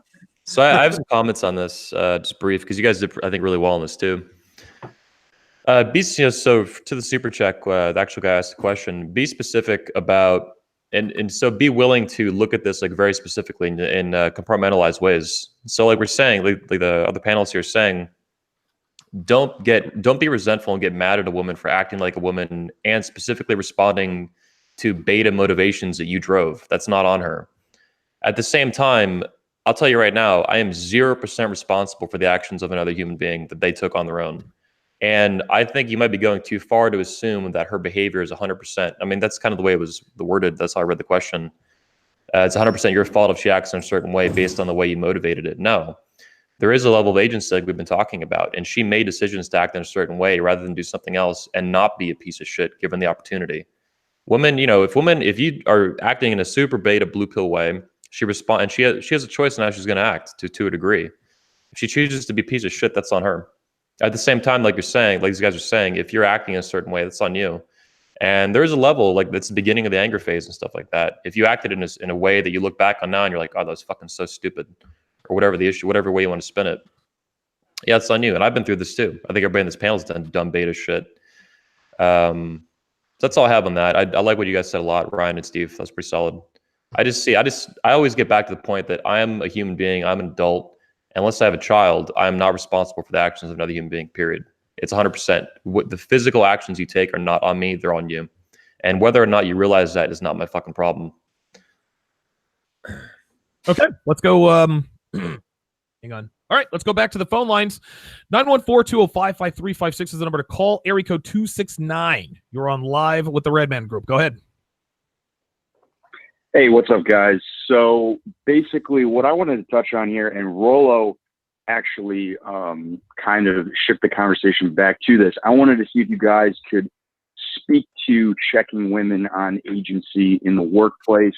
Like I said, I know Rollo was discussing this already, but just like an example that came to mind for me, when you have a guy who's like, in a position of power within a company, maybe, VP status, something like age 30, there's younger women that can leverage that power, or they want to basically take advantage of his thirst so that they can gain power in the dynamics of the company, which ends up beating out other people's ideas based on merit, because you have those thirsty older guys that have those provisionary powers that leverage take advantage. Basically, how do you beat out the thirst trap at work, right? Mm-hmm. Yeah. Well, I think what's interesting is that this gets back to what I was talking about, how at least the westernized workplace has become very, very feminized, and the work culture has become a niche sexual marketplace for women. So hypergamy and the hierarchy of women in the hierarchy of men is still very much a part of that culture now. So I think, and you can correct me if I'm wrong here, but I think that there is for me, having worked in that culture for a while, I think there is this idea that there's going to be alpha males in any corporation. There's going to be beta males in that corporation. And I think that women who are savvy that they are in a position of power, or that the work environment favors them. It always favors them, because, you go and you look at HR and it's full of women. So everything is on their side. They have fail safes everywhere.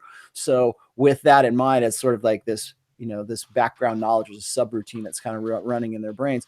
I think within that context, they start running, they start following hypergamy. They start following, how can I get ahead?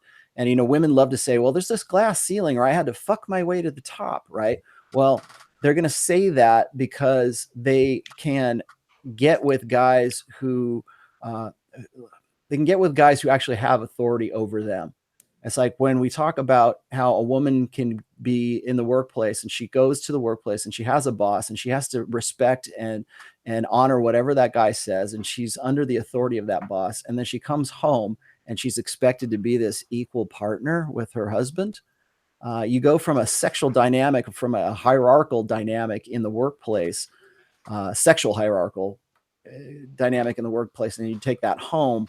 It's no wonder why so many working women end up divorcing their husbands, because they prefer that dynamic, or they prefer that sexual market or that niche to the boredom that they have to do at home. That's why we want these lazy sons of bitches to do dishes and to do the laundry. And why doesn't he put the kids to bed? And why doesn't he do more chore play? I would so be into having sex with him if he would just do all this stuff. Well, no, you wouldn't, because you're not the guy that you have to be under the authority of every day, assuming she has a male that is authority there. The other thing is, like, the statistically, women hate it to have a female boss, or have a female supervisor. They almost across the board prefer to have a male boss. Why?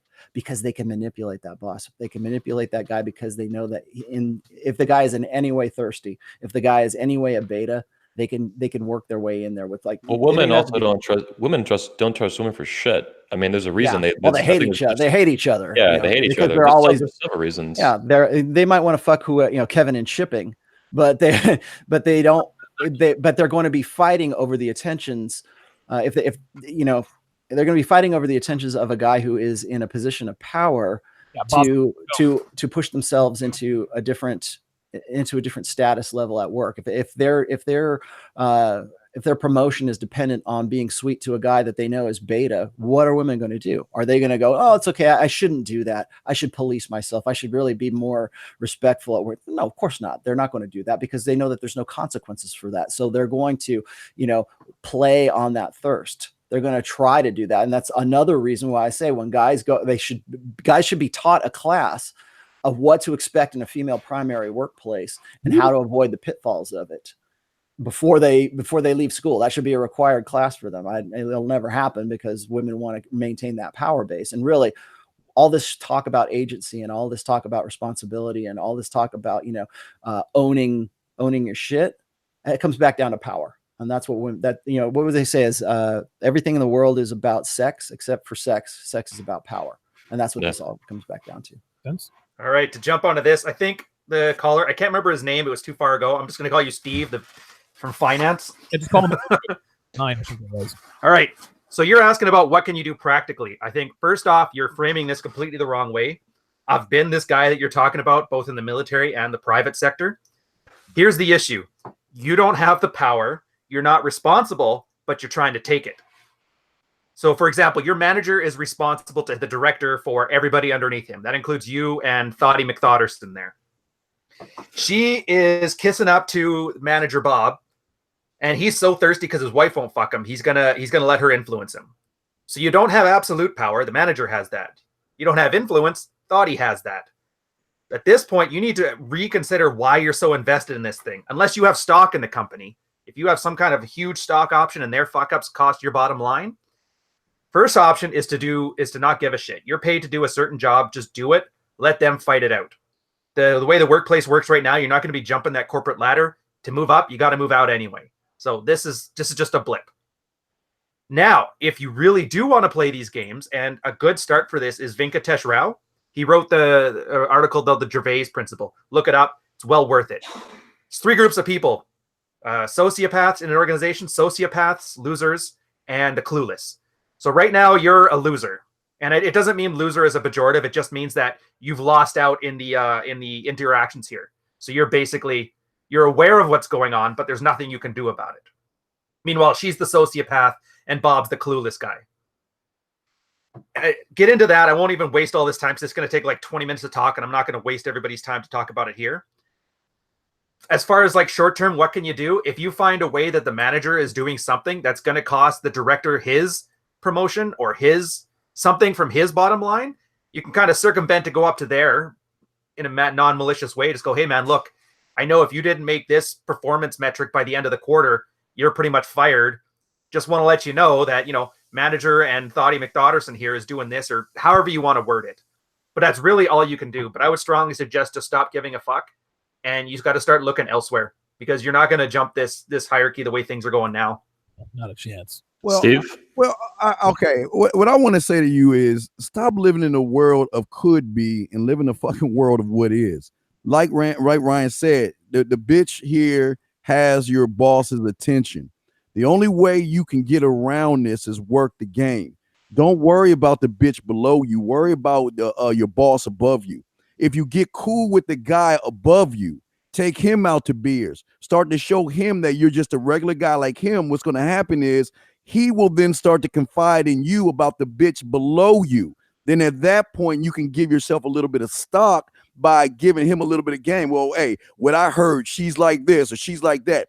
Giving him a little bit of info on that chick will help you better with the balls. You're worried, y'all guys. Why y'all worried about these bitches, man? Don't worry about the bitch. Worry about the one above you. Work him. He's the one that can protect you. He's the one that can give you a raise, and he's the one that can cover your ass. Fuck what she's going to do. She's going to do what she's going to do. But at the end of the day, if it were me, I'm hanging out with the boss. I'm taking him out for a beer. I'm going to let him talk to me about the chick below, and I'm going to do the reconnaissance work, and I'm going to tell him everything he needs to know to smash that chick, to do whatever he wants to do with that chick, as long as I'm covering my ass at the end of the day, man. Okay. Very good. Let's go back to the phone lines. What we're going to do, this is actually something we used to do in the beginning, is if you have a question directed at one or more of the panelists, be specific. Hey, this question is for Rollo and Ryan, or this is for Steve, or this is for Donovan. There might be other guys that chime in, but I guess we're going to try to do it this way to sort of expedite the process. That way, we can get as many people in as possible. So try to direct your question at certain panelists, and we'll see if we can get through a few more calls. Let's go to area code 870. You're on live with the Red Man Group. Go ahead. Hello, can you guys hear me? Yes, we can. Hello? Yes, we can hear you. Yep. Just a few thoughts here. Looking from a cultural perspective, I think women simply aren't socialized to exercise their agency. I'm talking from the experience of growing up. I've seen many situations where I myself and a different girl, it's like we do the same thing. I get punished for it, and pretty much I take all the punishment for it, and she gets nothing. I can see how that girl grows up to be an adult, and can't have a sense of what she does, and what she does, or how what she does has an effect on her life. Versus her external environment. My earliest memory of inequality between myself and male and female essentially was riding in the car with my mom to pick up a cousin. I have a bag of chips, and my cousin says, hey, I want some of your chips. So my mom says, okay, we're going to stop by a gas station and we're going to get some more chips. But the agreement between me and my cousin was, okay, I'll open these chips, we'll share it together. And then when we get to the gas station, we'll get another bag of chips, and then we'll share that also. Well, we ate my chips together. When we got to the gas station and she got her chips, she wouldn't give me some. So I thought, this is ridiculous, and I started getting upset. So I started arguing with her, and then she just screamed all of a sudden. The next thing I knew was my mom's hand across my face. I just got a slap. I was about 5 years old. Okay. And so listen, thanks for the call, area code 870. I think listen, he's stating the obvious, right? as young kids, we as boys were taught to share because that's what sharing is caring. And girls are taught that, hey, if you want something, all you have to do is ask, and you're not required to share with anyone. And in turn, they're not really required to use their agency. What do you guys think? I think BPD is what comes to mind out of that scenario. No, I understand what you're saying, particularly when it's like at a young age, and that's what we teach boys today. When I say we teach boys like they're defective girls, this is a good example of that. There is this, I think maybe this is a human thing, but I think, and he was trying to say it's a cultural thing. I don't think so. I think this is something we as humans do. We are harder on our boys than we are on our girls, and in this day and age, we want to give women every advantage. We want to make that. We teach boys to make girls their mental point of origin. We want to say, that you do what mommy says, do what your sister says, carry that girl's books home from school. You should be nice to girls. You need to support women. Women have had it shitty for so long, and it's now men's responsibility to lift them up and to be supportive. And you need to be a supportive husband. And relationships are hard work. And oh, good, you're the blue pill chump that I thought you would always be at 30. Now it's your responsibility to marry me. That kind of progression right there is something that we socialize and acculturate men for. But there is also the idea that there is sort of this sexual dynamic where men are supposed to protect women. We've talked about this as well, is like when biological dynamic too, because well, we're going to put ourselves in front of bullets, right? I mean, remember when we were talking about how in active shooting situations, men have a tendency to just instinctually put themselves between harm and the woman, because we have this idea that we have to protect them, and we have to do everything for the protection and the survival of that woman. And if that comes down to her eating her own bag of chips, that's how petty it can be. But there's that sense, that idea. It's like, why would you punish one and not punish the other? Well, because you're a man and that's what you're supposed to do. You're male and that's what you're supposed to do. You're male and it's something that is culturally and biologically expected of you. That's why we have a male burden of performance. It's part of your burden of performance is to make sure that your kids. Part of the male burden of performance is to create more resources than you can use. To be a man who has excess resources, so you can start a family, so you can have a wife, so you can have babies, so you can ensure their survival and your genetic legacy will go on to the next generation, right? That's the basic of it. Now, in this gynocratic feminine primary social order that we live in, that has been taken to the extreme where we're going to say that men are patriarchal, they're tyrannous, and there are oppressors, and you should already know that I get the bag of chips. You should already know that you're a beta or you're a loser and you shouldn't approach me. And if you do, that's a hate crime. Only alphas are allowed to approach me, and they should also know to do that. So it's like everything and so it's not, this comes back to the agency side of things. It's not so much the agency as it is, are these women growing up in, as, when we were talking about daughters before, how do we ensure that daughters don't become the thoughts of tomorrow, right? It's learning to give them this responsibility. It's teaching them that they need to be on top of their, on top of policing that, because we expect women to self-police and they don't. Women cannot be given the option to police themselves. We need to be able to, to have a functioning society, men need to step in and say, I know that's the way you want things, but no, you don't get that, and treat them as if they are treat them as if they are children. And I think that's one of the steps that I think a lot of PUAs talk about, and a lot of MGTOWs say is that we need to teach them as if they're the most mature teenagers in the house, right? That's why Amuse Mastery works with women. But there needs to come a point where guys are going to say, look, I'm just like what Steve was saying, at some point you got to come first. That's why I tell guys, you got to be your mental point of origin. So how do you solve that? Well, men need to start becoming red pill aware, I think, and making themselves their primary thing.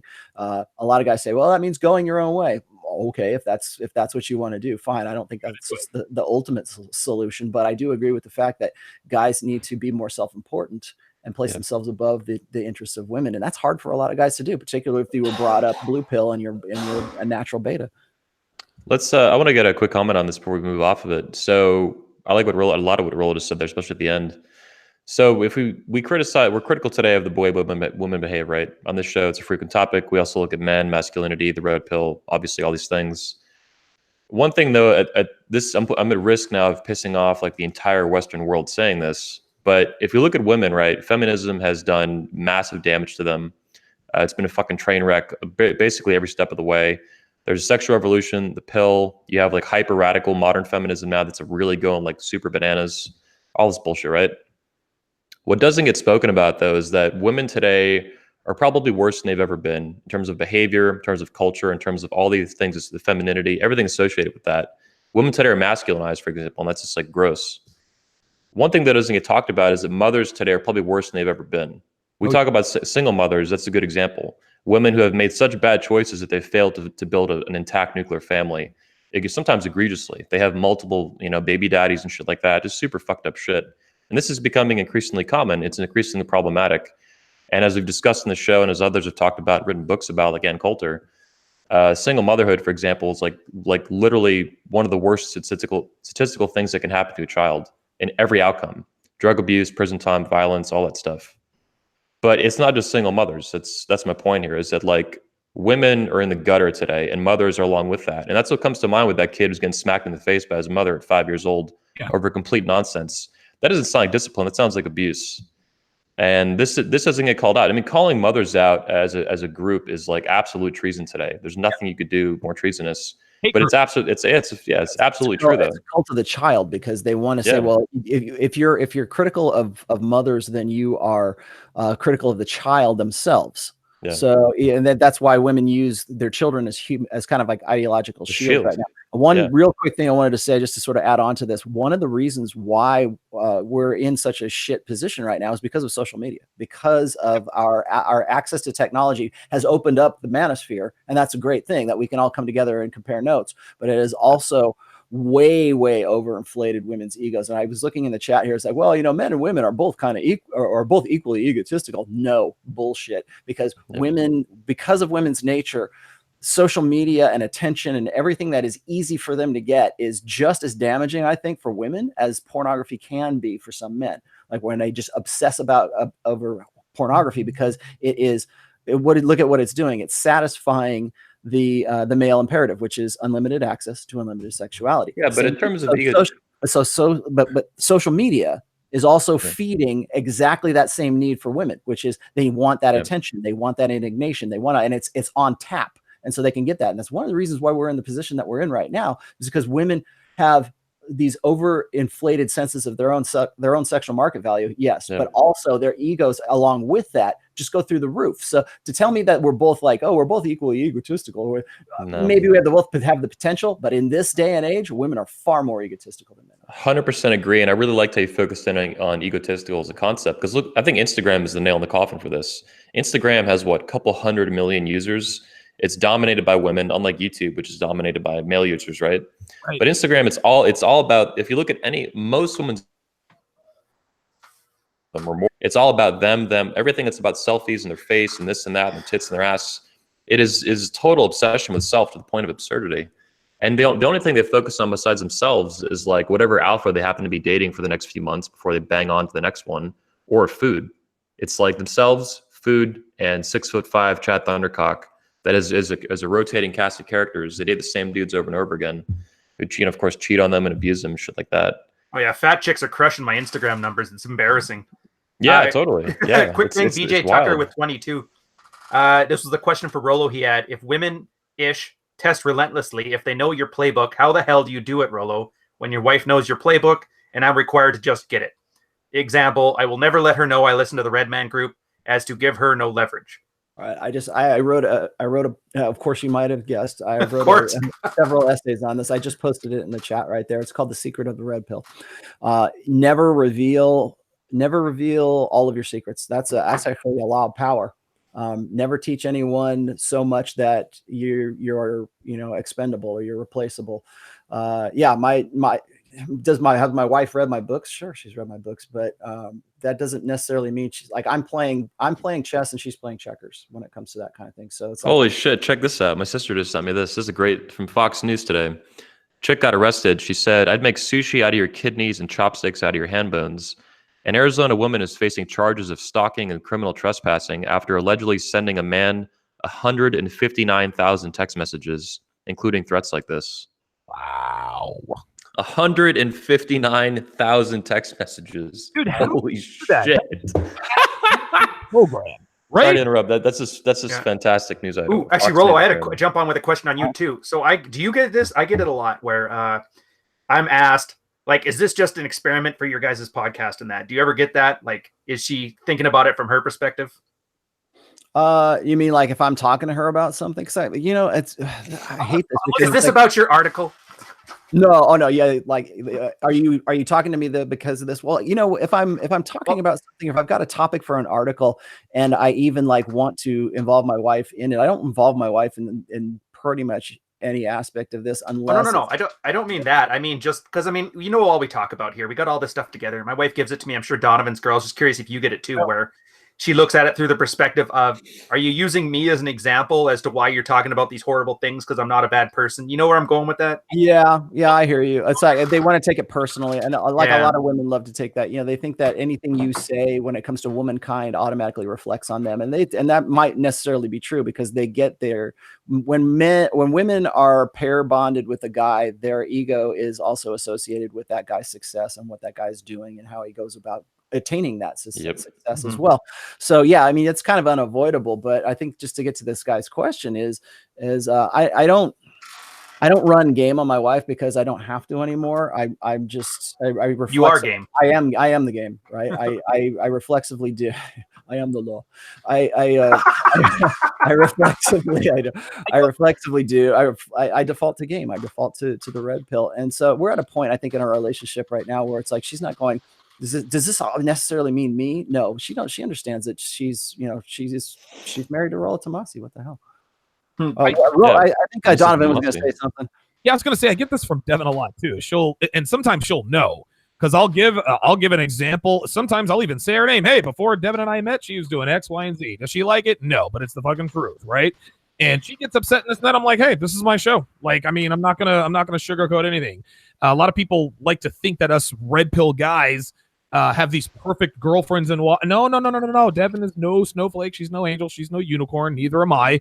That's just how it works. And then she'll also ask me questions just like Ryan talked about. Hey, did you talk about that because of me? And I'm like, what? No, I forgot that conversation. As far as the whole playbook is concerned, there is no playbook when you're being a man. Okay.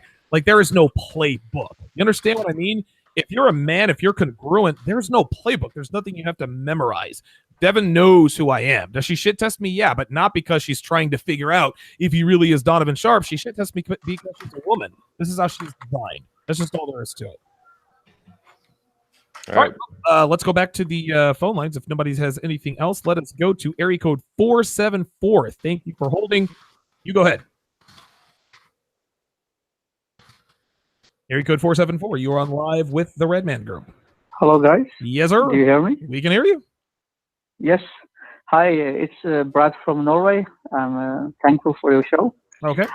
I have two questions. You are talking about that women are emotional creatures. Then I'm thinking, what about prostitutes? They can have sex with lots of guys, many hundreds. Yeah, but see, let me interrupt you there, caller. Prostitutes, there's nothing emotional about prostitutes having sex.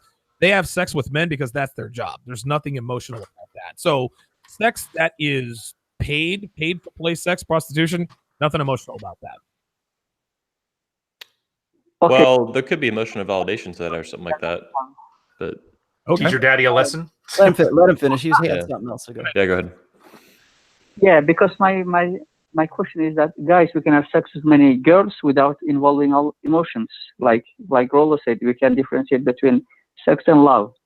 When they are doing it, when the girls are doing it like prostitution to make money, then they are doing the same thing as us. So if you understand my question, then I'm thinking that we are the same, or are we different? Well, would you want to marry a prostitute? We go. I would answer so maybe that question. Maybe when she acts more like a man, that's not a good thing. Don't do it. Don't do it. Here, let me jump. I'm going to jump in here real quick. Is like when there are certain parts of our gender specific human nature. There's certain aspects of us that I call our mental firmware. One of the mental firmware for men is that when a boy comes out of the womb and he's a little kid, Those little boys have a much higher facility with, like, say, spatial recognition and for, three-dimensional objects and stuff like that. So as a consequence, they can throw a ball or they can throw a rock more accurately and with more power than a girl can, than a little girl can.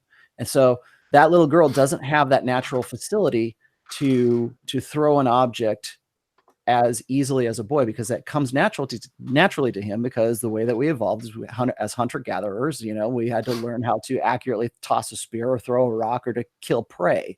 And so that was part of men's mental firmware. It wasn't part of women's mental firmware. But can you teach a girl to throw as well as a boy? Yes, you can. Yeah, you can. You can teach a girl to throw accurately, but it doesn't come as naturally as it does for a boy. About Monet Davis, Rollo. Yeah, exactly. But you can. What I'm getting at is just because a woman doesn't have that natural facility for that doesn't necessarily mean she can't be taught that. Now, where am I going with this? When a woman decides to become a prostitute, when it's all about transactional sex, and she says, "Hey, look at all the kind of money I can make," and I would also include this as the sort of Instagram thoughts, and especially in this day and age where we've got Snapchat premium chats and the tot audit and all that other crap. I would add that tot audit. Tot audit, whatever. Snaps kids, for tots. Yeah. Jesus. When I see THOT, I think like the Egyptian god Tot, right? But so anyways, what I was going to say is that women can learn to push past those natural inclinations. Anything can become normal. All right. It doesn't necessarily mean that the women are predisposed for that, but anything can become normal. That's one of the reasons, like, guys who are pedophiles, that can become their normality for them. That can be normal for them. And to us, we're revolted by that. Or like guys who are into like scat porn or some like revolting ass shit, or like barfing on their dicks or some shit like that. When you have that kind of that revulsion, that can become normal, but you have to get past that. You have to make that revulsion a normal thing. That's one of the reasons I think that we're sort of trying to normalize pedophilia right now with like the transgender thing going on with like this 11-year-old kid, because we're trying to normalize that. But our natural impulses, this is wrong, this is horrible, this is shit. There's that natural sense of revulsion that we have to get by. And I think that there's maybe a certain dynamic in what he's talking about here, that certain prostitutes have to get beyond the idea, beyond that emotionality, and beyond the emotional bonding, and sort of disassociate. I think I forget who it was saying they have to become desouled. They have to like tear their soul. It's just you're right. There's actually a term for this. It's disassociation is what they're doing. Dissociation, yeah. And they have to learn that, but that's not a natural thing. Like when we talk about how women's natural cognitive process is instinctual, emotional, rational, and men's is instinctual, rational, emotional. That's one way. But see, we're changing this, and this is a good question. Just real quick, Donovan. We're doing this. We're doing this. What's called social engineering. We're socially engineering the next generation of boys to be betas, to be more feminized. It's not natural for them, but because we have 77% of teachers in academia, where boys are learning in the same fashion as girls because they don't know how to teach them any differently. And so if a boy doesn't learn like a girl, and if a boy behaves like a boy rather than a girl, we punish him for that. We medicate him for that. We give him ADHD, we say he has ADHD, and we give him Adderall and we send him away. We don't give them yard time like a dog, like a dog. We don't give our boys yard time. We don't let them be boys. And what happens is it teaches those boys to push down their natural impulses, their natural inclinations, and to bring up more feminine traits in themselves, because it's this social engineering. They're naturally, I've argued this before, is that boys are naturally more alpha, but it takes a village to push that down. It takes a village to crush that spirit and to make women and womankind that boy's mental point of origin, when it really should be himself, because that's the kind of man he's going to grow into, that women are going to eventually have respect for and want to get with, because he's the guy that they would feel protected by, and then later on. But we don't do that. We say masculinity is toxic, and we say we need less masculinity, and we need to remove the man, and we need to change the language, and we need to teach boys as if they're defective girls, and we'll just do the best that we can because we want a more feminized society. Well, what that does is it teaches that boy to cram down and tamp down those natural male impulses, then that natural male firmware. The same thing can happen with prostitutes. So if a woman has a natural affinity or is more emotional or whatever, why is she behaving contrary to the female nature, because she's learned that she needs to tamp that down in order to turn a buck, in order to make a living. And like what Ryan is saying, do you want to marry a prostitute? Probably not. Here you go. Now listen, and once she goes down that road, once women take emotion out of sex, they can't put it back in. We as men go out and have meaningless, emotionless sex and emotionally invest in a woman that we are having sex with. Women don't have the ability to do that, and that's one of the main differences. That's one of the asymmetries between a man's nature and a woman's nature. Once a woman becomes a prostitute, she can't pair bond with anyone anyway. Oh, wait a minute, but she did it for pragmatic reasons. She did it to make a living. That doesn't matter. Sex is sex, whether it's for money or not. She may disassociate it, but at the end of the day, she's never going back to what she was before. She's not going to form as healthy relationships or as healthy bonds, attachments to her husband after having been a prostitute than if she had not been a prostitute. I'll put it this way. So I think women who develop high notch counts, irrespective of the method, they're losing their soul one bit at a time, right? Yep. And now that's, it's just kind of metaphorical, but maybe there's a real thing to it too. So eventually what happens? Well, they lose the ability to pair bond, exactly like Roland, you guys are saying. Prostitution is that same dynamic on steroids. And I think what they're doing is, at this point, they're not just losing part of their soul, one alpha chat at a time that just fucks them over, right? Of course, pump and dump, run. Now they're selling their soul one bit at a time until what? Until it's gone. And that happens a lot faster than I think just regular cock carousel stuff. It's like the cock carousel spinning out of control, just like, super fucking fast. So yeah, as a guy who's actually married a prostitute, I can tell you, well, generally it's not a good idea. So don't do that. But it's a fun time. It's a great time. So if you don't die or get any STDs or get anything, I got out of it pretty scathe free. Emotional scars, but nothing physical. No STDs, no financial stuff. I lost a ceiling fan. I could have taken it, but I just left it. I was like, fuck it, I'm out of here. Totally should have kept the ceiling fan. You got anyway. That's my thought. Maybe Steve Williams actually has some comments. I know he's had more experience with this stuff than any of us, I think, on pro hookers and well, being a gigolo, but no, you're absolutely, all you guys are on point. That's why I'm being quiet. Y'all are hitting everything out the park. I ain't got nothing to say. I'm just like, yeah, that's right. That's true. So, y'all are right, man. Well, that said, I support prostitution being legalized, though, 100%. In the meantime, 1,000%. We got a super chat here from Latino Manosphere. He said, I've learned more in the last hour and a half than I did in the 8 years in the Army and 4 years of college. Thank you, gentlemen. Appreciate that. Should have joined the Navy. You'd have learned it all then. Fucking Army. Jesus, Army, Navy. All right, we got time for one more, and we'll wrap up after that. More area code 817. Thank you for holding. You're on live with the Red Man Group. Go ahead. Hey guys, thanks. I really appreciate it. I actually wanted to tie in my question with, I think it was last week, talking about how to make women great again. And Rollo, this is for you. How do we address female solipsism relative to all of this talk about agency, and then talking with our sisters and female cousins, et cetera, about how to be better and kind of bring influence? Because I think, Anthony, you talked about, how we can involve women, because without women being involved in everything that we talk about, it's really hard to bring credibility to the mission. So keep my question short. Oh, good. I think as far, I'll just touch on your solipsism. Getting back to what I was just saying about how men and women have different mental firmwares. I think that women, as part of that firmware, is their innate sense of solipsism, and I'm glad you got to that too here, because that was actually on my list of things to talk about today. But what I was going to say is that I think that how are we going to establish some new way of dealing with women that we can exercise any kind of authority over? If you listen to some of the popular MGTOW guys, it's like that's never going to happen. Like it's all 100% responsibility and 0% authority. Well, at some point, men are going to have to deal with women in a different way, and I think the red pill in the manosphere is really is on the leading edge of that. I think it was Jack Murphy who was saying something about to the effect that we are the new beat generation. We're the avant-garde of all of this, and I think that putting it into effect, it requires men to each one tell one kind of thing, because right now, just us doing this podcast, if I had a regular job, I could get easily fired for something like that. So it's got to be sort of underground right now, and it really kind of is underground. But after a while, the right guys are going to be in the right places to make the right changes, I think.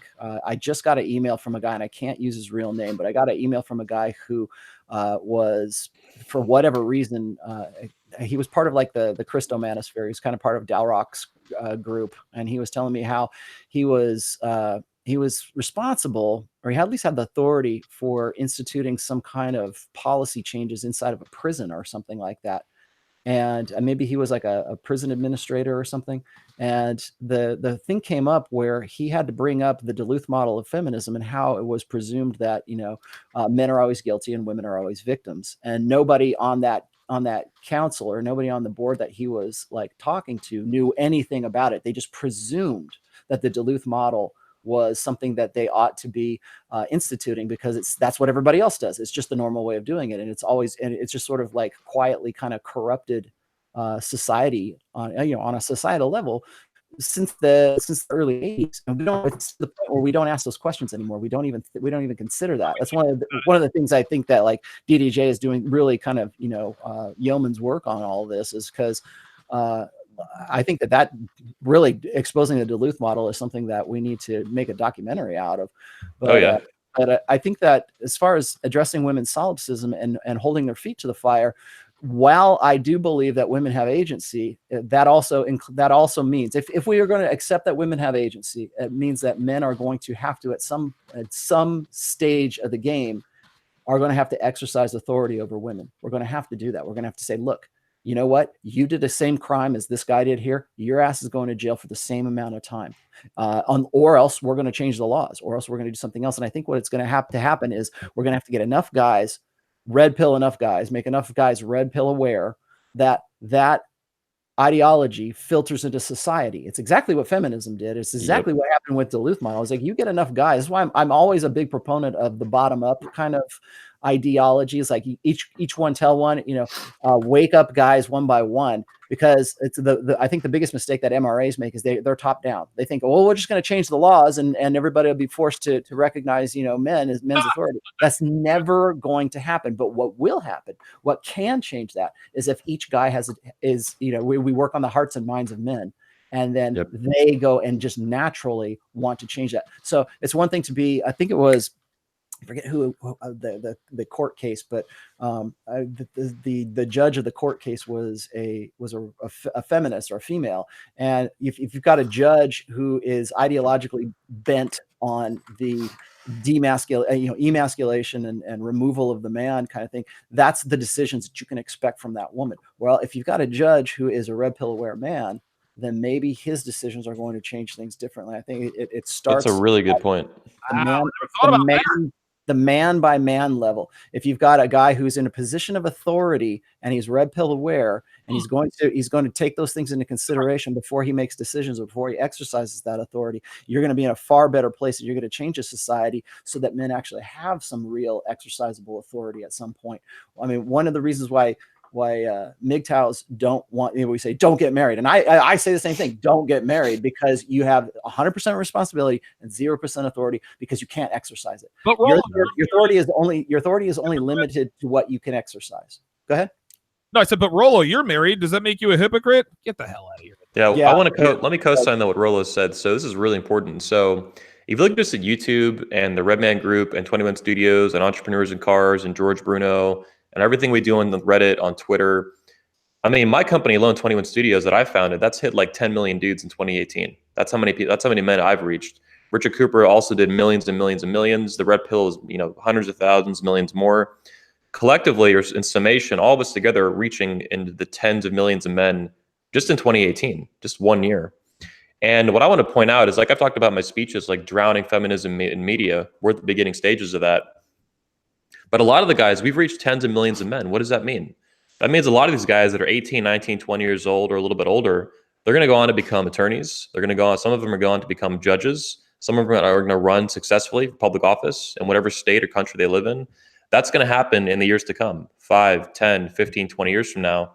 And regardless of what happens to this show, and my convention, my company, and everything that we're all doing individually and together, they're going to remember a lot of these episodes, a lot of these ideas. They're going to hear this shit, and they're not going to go back.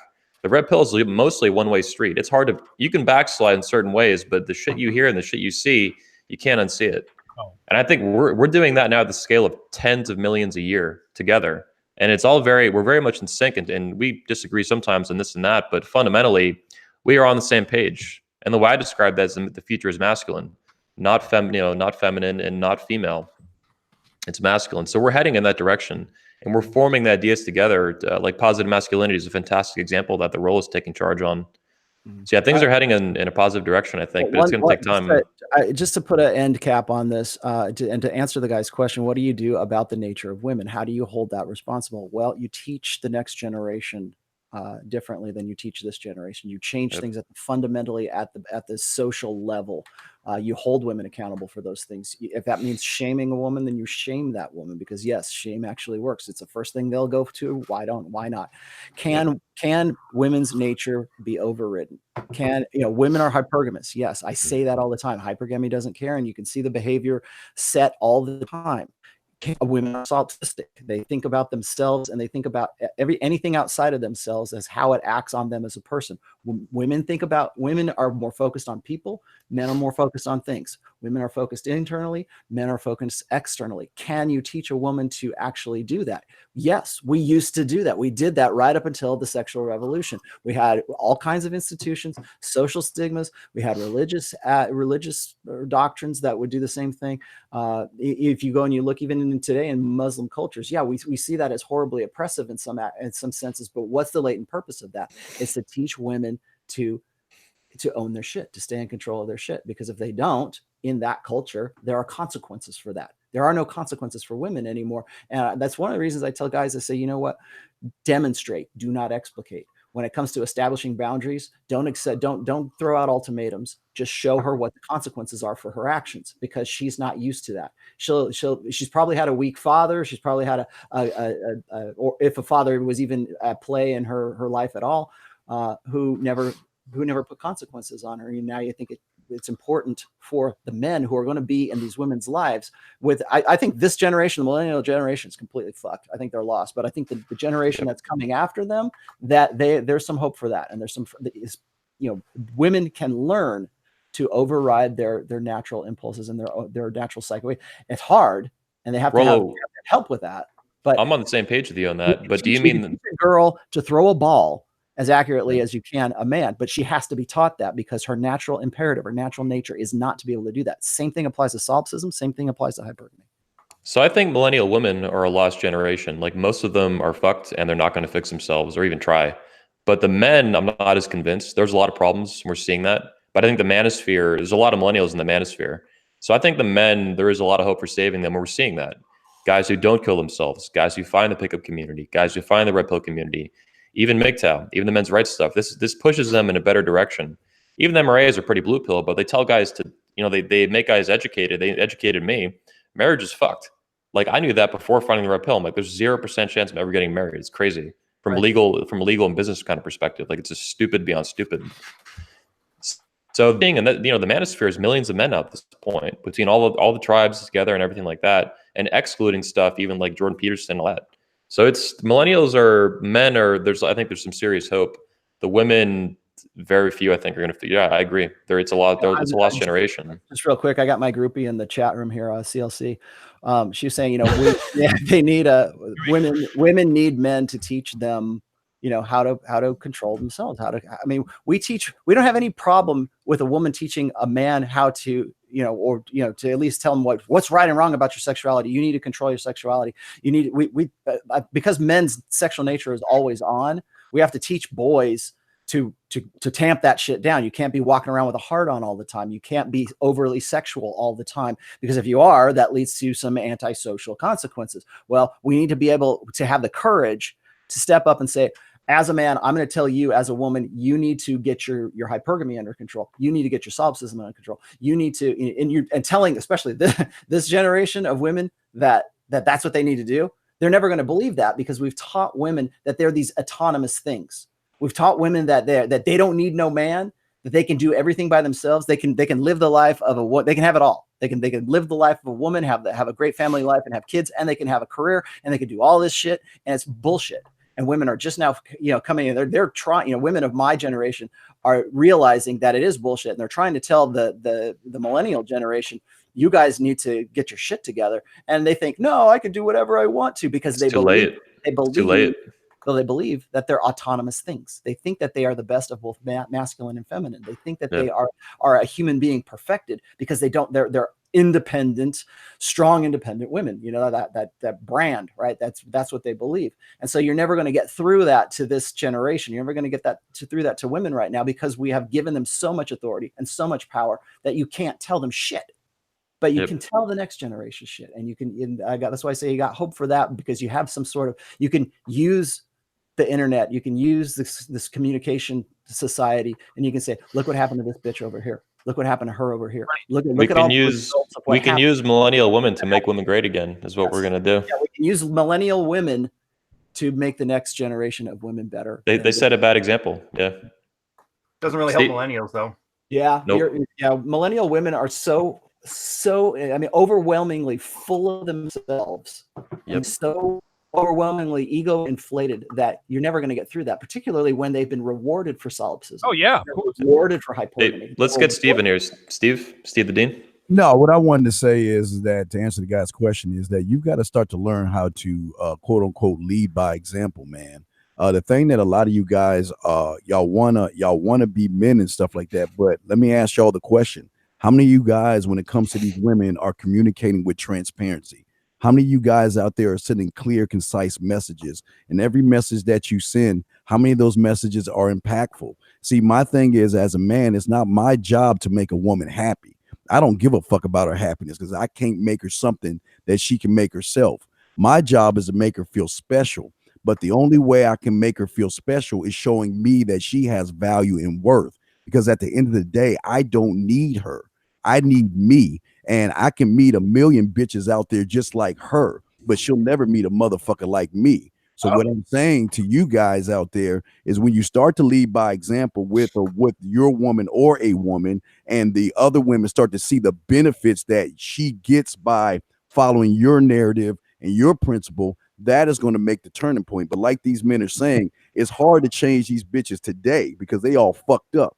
Because a lot of these beta bitches out there made them all fucked up. So we got to kind of work on the next generation and stuff. But that's all I want to say. Okay, 914-205-5356 is the number to call. We'll take one last caller. Looks like it's a block number. Go ahead. Hey, what's up, guys? Yep, too bad. Doesn't matter. If you block your number, Jesus. I'm going to hang up on you. If you block your number, that means you're a troll, right? Do not block your number. I'm not your ex-girlfriend, right? I'm not your side bitch. You're calling into the Red Man group. We're putting our names and faces on camera. The least you can do is exchange a little bit of proprietary information and give us the respect of not blocking your number. I'm not here for that nonsense. All right, let's move on. We should probably wrap the show up. It's like 12, so it's almost 1 o'clock.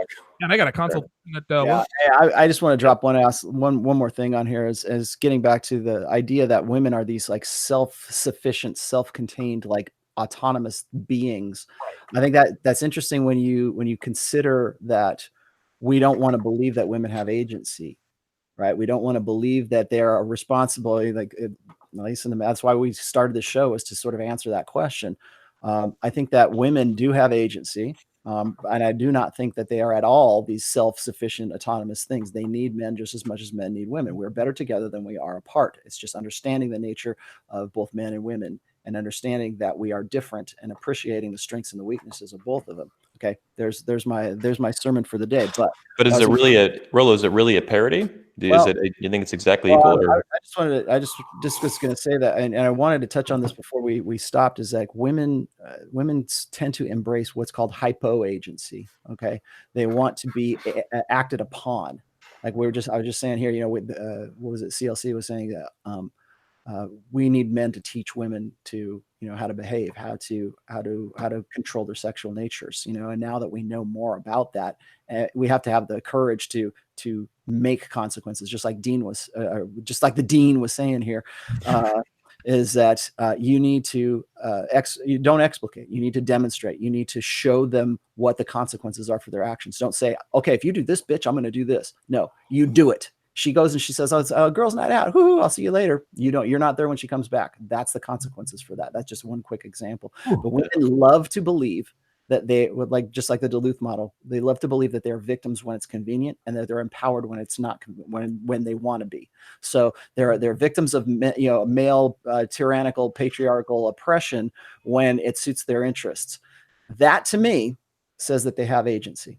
That means that if they can make that distinction, if they can easily see how the game is played and then switch off from being acted upon and then being active agents themselves, that means that they have agency and that they can make those calls. So that's another thing I think that we need to, and just in closing here, I think that's just what we need to address, is that women are no longer acted upon. You have to be responsible for your own actions, and men have to make them accountable. Thank you for using Blog Talk Radio.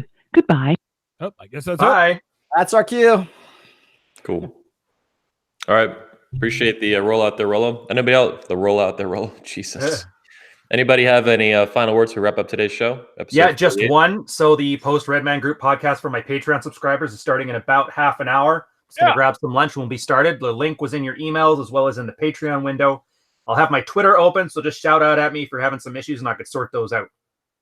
Cool. I actually have a quick announcement too. The Redman Group audio, Podbean, the podcast version of this has been updated. There's a lot of new audio content there. You can go to the channel, look at the top right, as well as I think in the video description. If not, I'll put it. There's a link directly to the Podbean. You can download the audios, the YouTube videos for free. Listen to them wherever you want without YouTube. In addition, I will be submitting the Redman Group to iTunes today. So within about 48 to 72 hours, we should be on iTunes officially, in addition to the raw podcast feed that you can plug into any podcast app right now through Podbean, through the link that I'll post here in the video description, and it's on the channel page for the top right, top right corner. So we've got the audio going, got all that going. We'll be on next week at same time, maybe a little bit later. If we change it, we'll let you guys know. Yeah, Saturday morning. You and I and Rich have something special coming up in about a couple of weeks. Oh yeah. There's a lot going on. Yeah, I don't want to give it away, but we got you and maybe Goldman too. Oh yeah, dude, we got Rollo. We got so much shit planned. You don't even know about, dude. Like that's gonna be a fun gig. So it's gonna get wild, dude. It's gonna be a wild year. I just want to throw this out there real quick. I do have my own channel out. If you haven't subscribed to it, please do. Just look up Rollo Tomasi on YouTube. You'll find me. I'm on every Sunday at 1:30. It's your Sunday sermon with myself and Pat Campbell. We discuss a lot of stuff we do here. I try to keep it as remedial as possible, so that if you're new to the Red Pill, we're talking about issues. So guys who have questions about the basics, like the first book, that's your show. And I swear to the Master of Mankind that I'm going to do an AMA, and it's going to be probably Sunday. I might do it after my show with Pat. So look for an AMA. Ask me anything on Sunday. That's it. Final reminder here too, guys. We have January 9th at 9:30 p.m. We'll be doing a special announcement on entrepreneurs and cars. It'll be myself, Rich, Rollo, Hunter Drew, and George Bruno. That'll be for a special surprise Spring 21 convention. That's a very special event. I think a lot of you guys are really going to appreciate it a lot. That's going to be fucking awesome, like everything else, right? Of course. So that's going on. And Rollo, I think we have a Father's Redman Group on January 10th. Is that correct? Yeah, we do. And Hunter's going to head that up. And I think Rich is going to be involved in that as well. I think I'll be on this one too. I don't know what the topic is. That we're kind of pushing that off to Hunter now. So Hunter, do you know what time it is on the 10th? I don't know. That's a Thursday, right? It's a Wednesday. I think it's a Wednesday. Wednesday. I think it's going to have to be. I think according to him, it was going to have to be after. No, Thursday. Thursday. Yeah. Thursday. Yeah, Thursday. Because usually it's Thursdays. We're going to set that up so it's twice a month, and cool. I think we do that at 7 p.m. Eastern. I think that's it. 7 p.m. or 8 p.m. Eastern. We'll make the video. We'll announce it on the channel. They'll see it like ping and stuff on their subscribe feed. Hello. Yeah. Okay. I thought my log got really silent real quick. All right. Let's roll out. I think everybody's got their piece in. Appreciate everybody being on the show. I've been Anthony Dream Johnson, founder of 21 Studios, your host today. This has been Donovan Sharp of The Sharp Reality, Ryan Stone, the fourth R of the Manosphere, Rollo Tomasi, Godfather of the Red Pill, author of the Rational Male book series, and Steve the Dean Williams from The Man Mindset. We will see you guys next week on the show. I will likely be on that one, and most of these guys as well. Maybe a few new guys to the panel. Appreciate Appreciate you guys tuning in. Smash the like button, join Patreon, support everything we do. Appreciate your help. And in doing and helping us, we can help millions of more men, thousands and millions. Big time. Appreciate it. Great show today, guys. Great show. All right. Hell yeah. Hell yeah. Adios, guys. We're signing off.